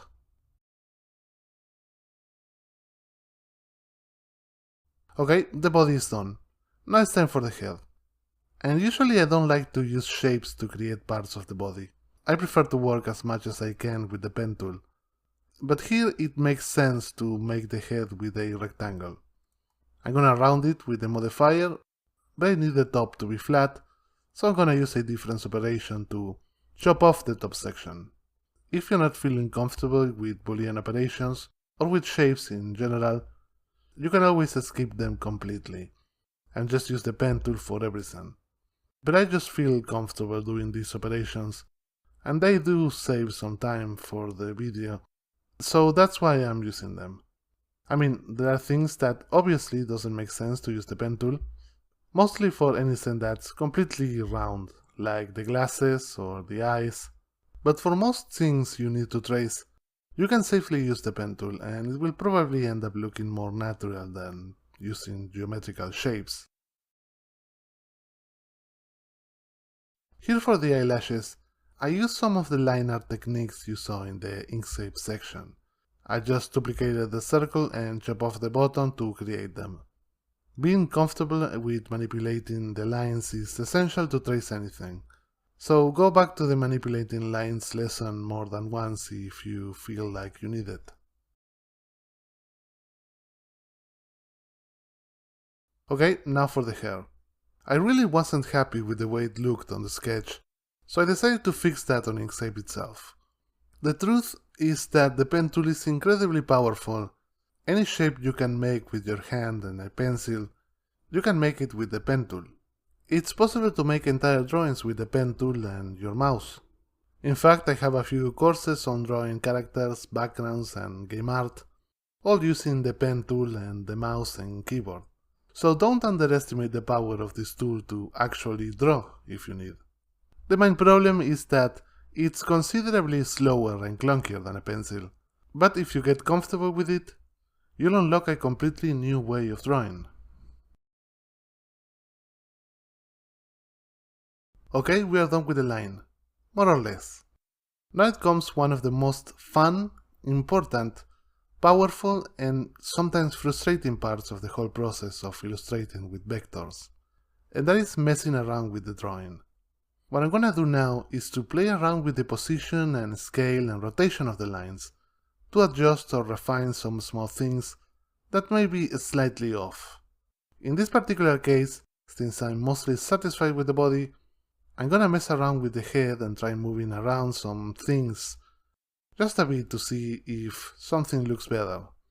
The head is the first thing I'm messing around with, but I'm also trying new positions for the eyes and the glasses and even the nose. The important thing here is that you shouldn't do any sort of big changes. Only slight manipulations that can result in more pleasant proportions or better clarity or something that looks better somehow.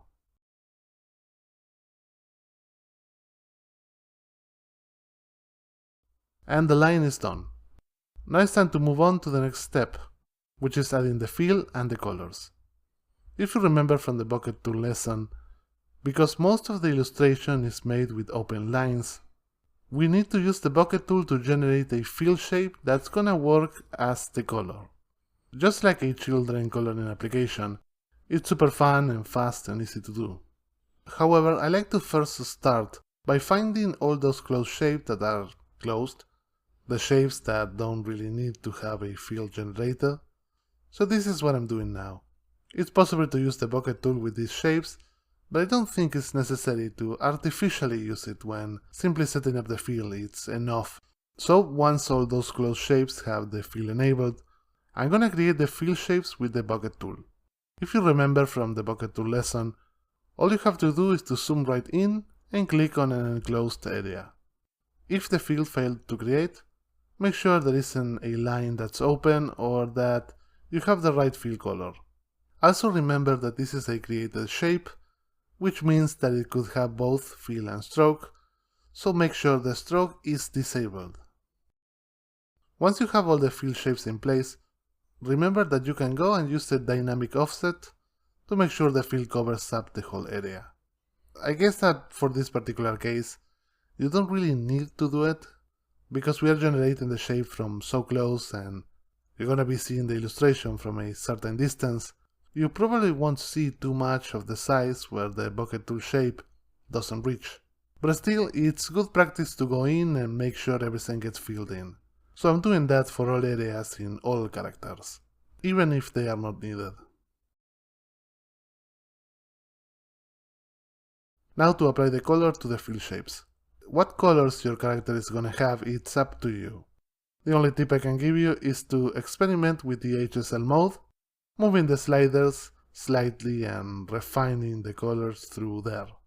I already have more or less thought out what colors I want for the character, so I'm going pretty fast here.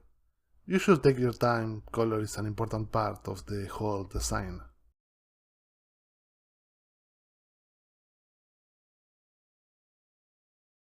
And we have the color done. I think the character looks pretty good already. We could leave it here and nobody would complain, but one thing we can do to give it an extra polish to the presentation is to add some subtle shadows. You will not believe how much a quick shadow will add depthness to your character. To me, it's well worth the time. So how are we gonna do this? Well, we're gonna use a super awesome trick of pictorial illustration. We're gonna use a completely black or super dark shape, and then we're gonna lower the opacity a lot. That will result in the shadow darkening the color below, just like a shadow would in real life. So that's what I'm doing here. I'm gonna create shadow shapes on top of the drawing and applying a dark color with heavy opacity. Notice that I'm not worrying about the location in the stack of the shadow. I'm just drawing the shadow on top. Because the line art is pure black, I can make one of the edges of the shadow to go on top of one of these lines and nobody will notice. By the way, here I'm using a very important shortcut that you should memorize and keep in your head, especially when working with shadows. I'm pasting the style of a copied shape. Just copy a shadow shape that's already set up with all the right colors and opacity, using Ctrl+C, and then you can apply the same color and opacity to any new shape by hitting the shortcut Ctrl+Shift+B. It's a blessing at the moment of making shadows quickly. So I'm sure you're wondering, how do I know where the shadows go? Well, basically what I'm doing here is assuming that there is a light source right above the character and just a bit to the right. From there I just eyeball where the shadow should be. Since the light is right above, things like the head and shorts are gonna cast shadows on the body. And since the light is also a bit to the right, the whole left part of the body will receive just a bit of the shadow. Remember this, you don't need to be super accurate with the shadow location and placement. Just try to be logical and account for the volume of the things. I'm sure you're also wondering, why is the light source up and to the right? Well, you can put the light source wherever you want, and that will result in a completely different light scheme. But I think that the up right or the up left light source is the best for most cartoons, and those shadows that are to the side really help create extra depthness by implying new planes that are not in the drawing. So for now, I strongly recommend you to stick to the up right or up left light source. It's always a winner. Occasionally you see me using a shape as a shadow, like in the case of the hair when I just started, or using Boolean operations with them. Again, if you're not feeling comfortable with them, you don't need to use them. You can just use the pen tool. Okay, so here's a really nice trick that I like to use for the shadows. It's completely acceptable to use a shadow made of 100% black color with a super low opacity. There's nothing wrong with that and it looks pretty good. But in my opinion, the whole drawing looks a bit more lively if you just add a tiny hint of a color to the shadow. So instead of going for a completely black color, I'm gonna change it to be an almost black blue, and I'll adjust the opacity. And this will result in a shadow that has a very subtle tint of that blue. I'm sure you'll agree that this shadow looks at least a bit better than the old grey one. Other than that, the only other tip I can give you for the shadows is that try to use some common sense to where they are gonna go and how big they are gonna be. What you want is the subtle feeling of three-dimensionality they give you, so you don't want to make them too strong that they become distracting or too small that they are unnoticeable from afar. Okay, and we're done with the first character. I know this lesson was a bit filled with explanations, but that's because I wanted you to get everything that was happening. For the next characters I'm gonna step up the pace, explaining the general things a bit less and focusing on the more specific techniques and tricks that I'm using for that character at the moment. So if you have any doubts about the basics of how to start the rendering process, go back to this lesson and rewatch it as many times as you need. The man is a slightly more complex character than the kid. But other than that, everything here will be exactly the same as before. Regarding the line, there really isn't anything new I can explain here. Once again, I like to first put most of the lines super roughly, and once most of them are in, adjust them so they fit nicely together and of course follow the sketch. What I can tell you is that I'm fixing those small things I didn't quite like of the sketch, like the separation between the legs and the hand with the coffee. I'm also gonna move the left arm up just a little bit in a minute. The head here is also considerably easier than before. There is no hair to improvise. It's arguably the most complex part of the character, so I always leave them for last anyway. And a few quick retouches here and there. Okay, now for the color. I'm just filling in the spaces with some random color that I'm gonna change later, and of course adjusting the fill with the dynamic offset so it fills nicely the whole area. One nice technique you'll see me use here with the other characters, that's especially useful for when you're experimenting with color, is joining together all the different color shapes that are meant to be a single thing. So for example, here with the shirt, the color fill is separated into 8 different parts, 8 different shapes. You got the right arm, the 2 sleeves, the main body of the shirt separated into 2, and the 2 colors at the top. If you want to change the color of the shirt, you'll have to select them all one by one and apply the same color. It's smarter to just join all the 8 shapes into a single one by selecting them all and using a Boolean union, using Ctrl and plus. Then all you have to worry about is a single shape that you can select and change the color easily. I always do this when I have to experiment and I have to constantly try new colors, plus it just makes sense.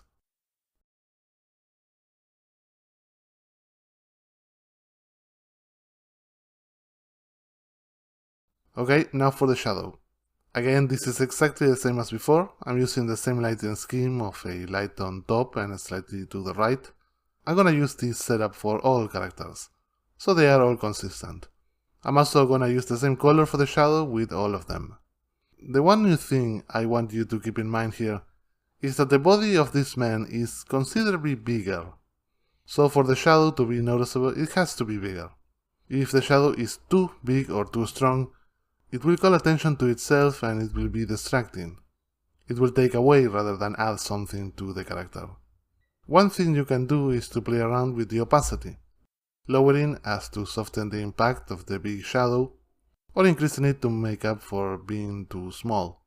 There is no formula here, you have to decide on your own whether you feel the shadow is too strong and distracting, or too unnoticeable, and adjust it from there.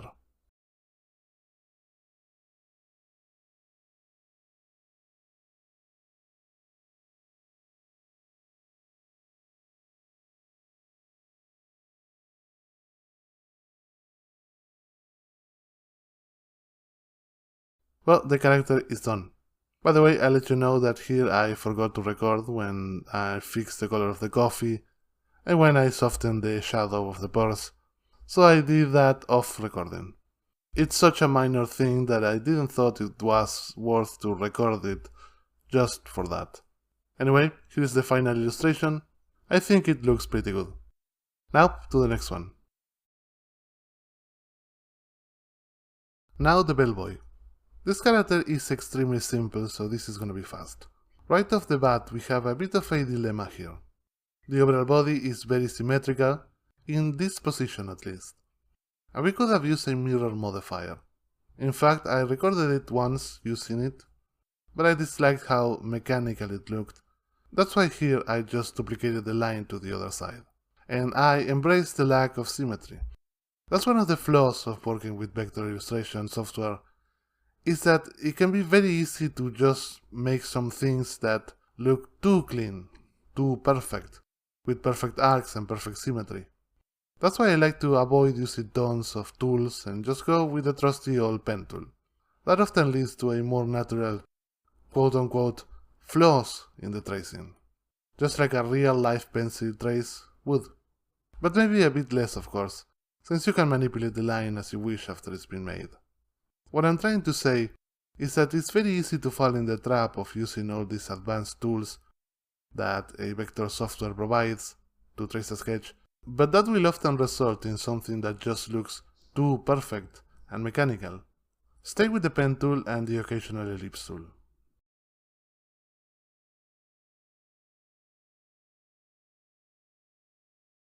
Some parts of the body are gonna go full black, like the gloves or the feet and the eyebrows, so I think it's okay if I'm giving it the color right now.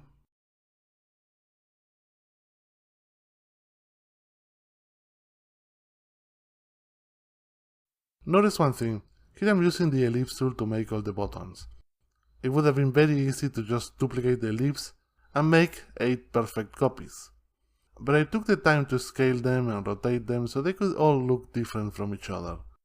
That's what I meant when I say that it's very easy to fall in the trap of making something too perfect.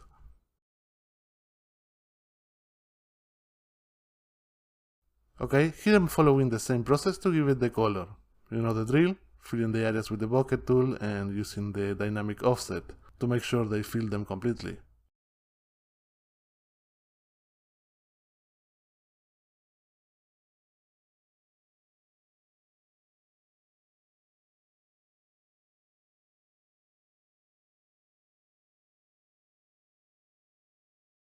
As far as the colors, again I already have more or less defined the colors I want, mainly because I searched for reference before starting the video.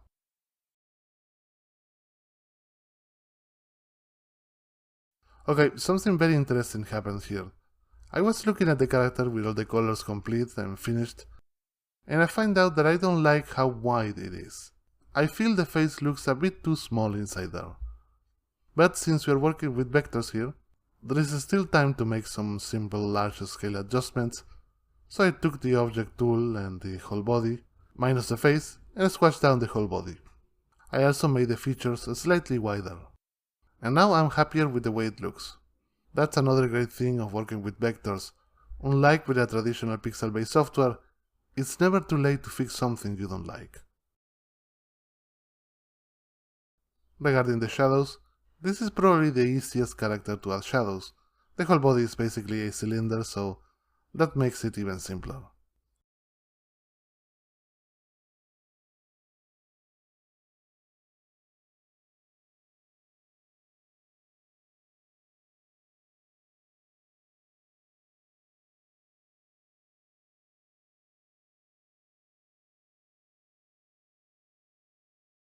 And it's on. Let's move on to the next one. Okay, let's continue with arguably the single most complex character of the bunch, the girl. And the truth is that if you have a good sketch, there's no such thing as difficult line art. All you have to do is follow the sketch, so I guess the difficulty of tracing something depends on how rough is the sketch.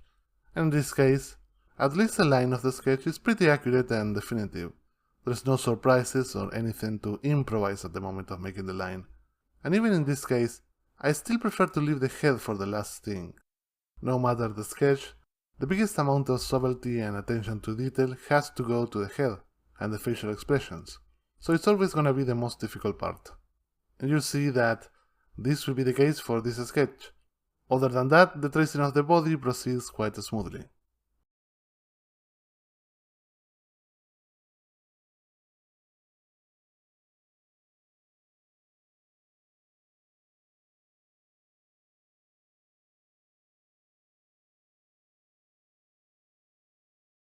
But here comes the head. And like I said many times over, the head is arguably the most important part of the character, so it's worth the time to refine and try new things here.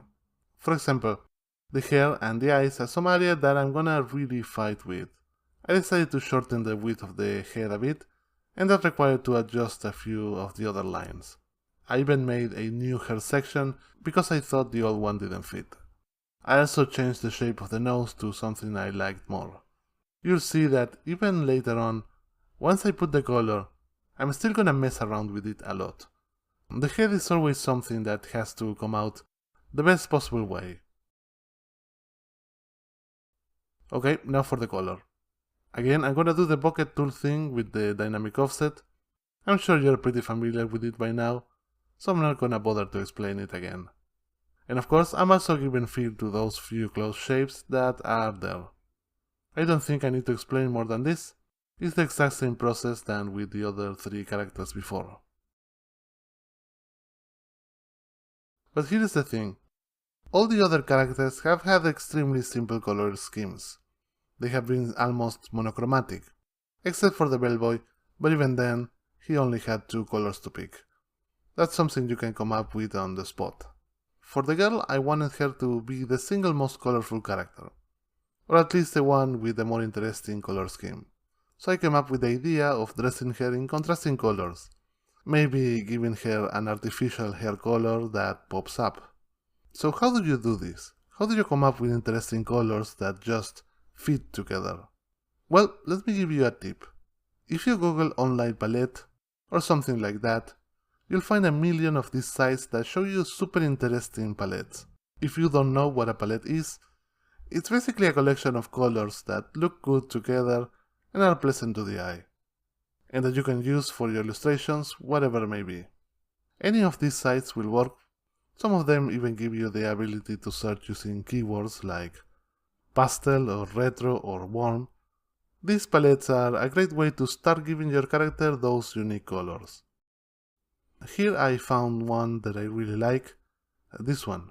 Most of these sites also give you the hexadecimal number of each color, so you can copy it and use it in your application, but I don't worry about them. I just take a screenshot and I paste it on Inkscape. Then I simply sample from the palette.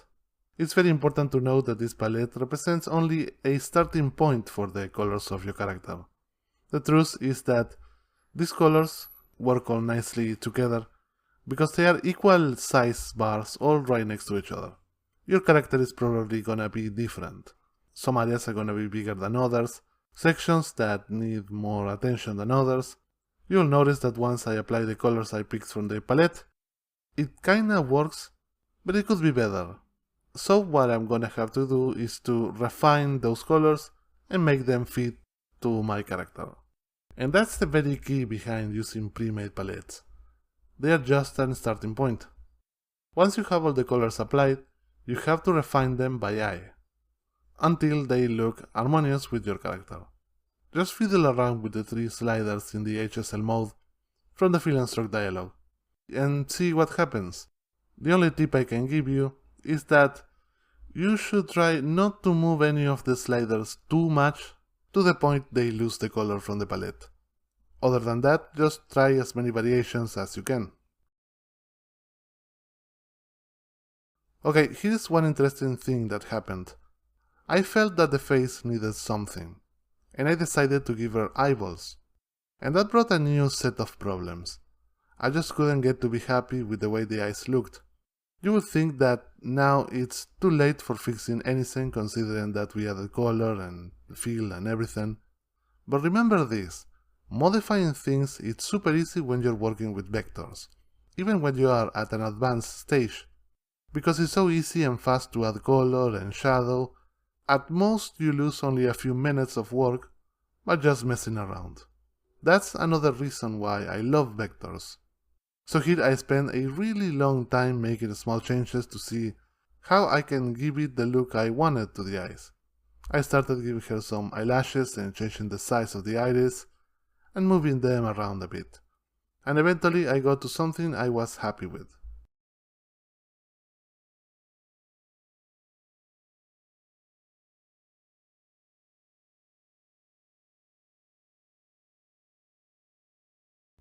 And now for the shadow. This time I really don't have much to say.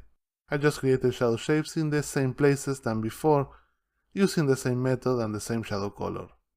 And yes, the drawing is a bit more complex, but the same rules apply, so it's always the same actions performed over and over again. Just be careful. Try not to forget a shadow in some area. I'm telling you because when I'm recording these videos, I often forget something because I'm always rushing trying to not to make the video too long. In this case, I just noticed I forgot some area at the left of the skirt. but I guess it's small enough that most people won't even notice. Anyway, that was it for the girl.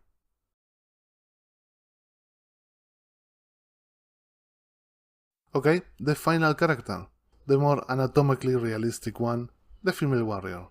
And after seeing the whole process behind the previous 4 characters, there really isn't anything that I can explain except some very particular things. So the line art is just about the same as with all the other characters, but here happens something interesting. While I think the sketch is okay, I felt that it needed something else. And at this stage I came up with the idea of making something just a tiny bit more complex at the belt. Later on I ended up changing my mind and made some other changes instead, but the thing is that once you have a well-made sketch, it can also work as some sort of guide or even mannequin to draw on top here on Inkscape. Here I also decided to add some changes to the armband and make them simpler.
For the head I did some changes mainly to the position of the eyes. They look okay as they are here, but I thought that making them just a bit closer would help the overall head. You will not believe how much some really subtle change affect the overall feel of a design. So always be on the lookout for trying some small changes, especially in the head with the features. Now for the familiar feeling with the bucket tool and the use of the dynamic offset.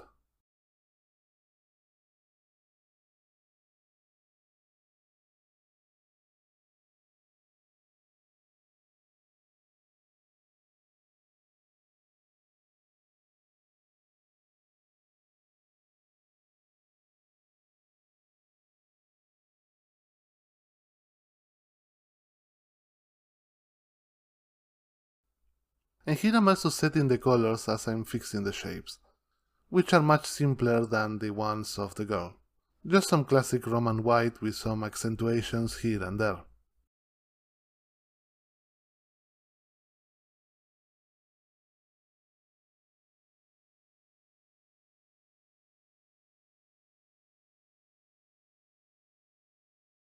And here it comes back what I said about the sketch feeling like it needed something else. And because the drawing is already made, it's not hard to add some details. In this case, just a couple of lines at the borders. And that makes a huge difference in my opinion, making the whole design feel much more filled, despite being just a couple of extra lines.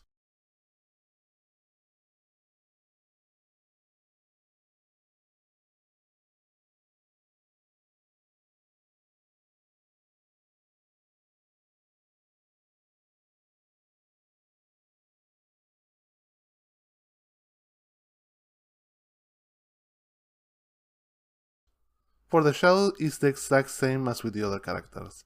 The only new thing I can tell you is that I tried to see if I could add some shadow at the hair below, but it just didn't look good. I could have just put the entire back of the hair in shadow. I could have done this with all the other characters as well, especially with the boy, but I chose not to. I decided it didn't fit with what I was going for. I really don't mind that the character has no shadow on the hair.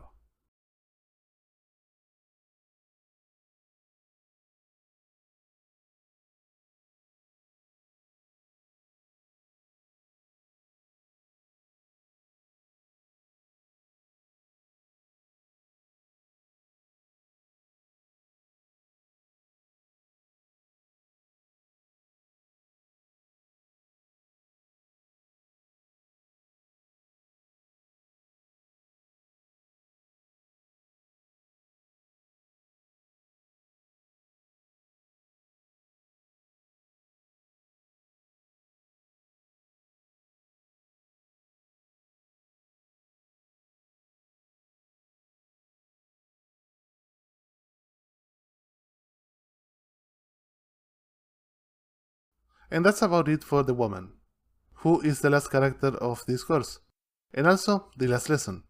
For some final words and advices, check the next and final video in the course.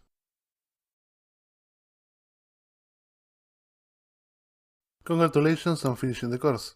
Hopefully now you've learned a thing or two about making cartoon characters and you're ready to move on to more challenging things. Here you can go in two directions. If you want to learn more about character drawing and design, I think you should focus now on the basics. How to draw in 3D and how to work with perspective. Then you can finally move on to more traditional figurative drawing and real-life anatomy. You might not be interested in realistic drawing, but the more you know about it, the better your cartoons are gonna be. If you are left hooked with the awesomeness that's Inkscape and vectorial illustration in general, I would strongly recommend you to check out my other courses. I have quite a few that range from background design to video game art. If you're interested, make sure to check out the last lesson where I'm gonna left you some discount coupons for all of them. Either way you choose to move on, I'm gonna leave you in the resources some information on where you can learn more about these topics for free. I really hope that this course has been of help in some way to you, or at least that you had fun with it. I put a lot of time and effort on it, and I really want to see you getting the most out of it. So if you have any questions whatsoever, make sure to ask anything through the course page, and I'll respond usually within a couple of hours. I'm also always looking for feedback, so don't be shy to contact me. Well, that's about it. See you next time. Bye.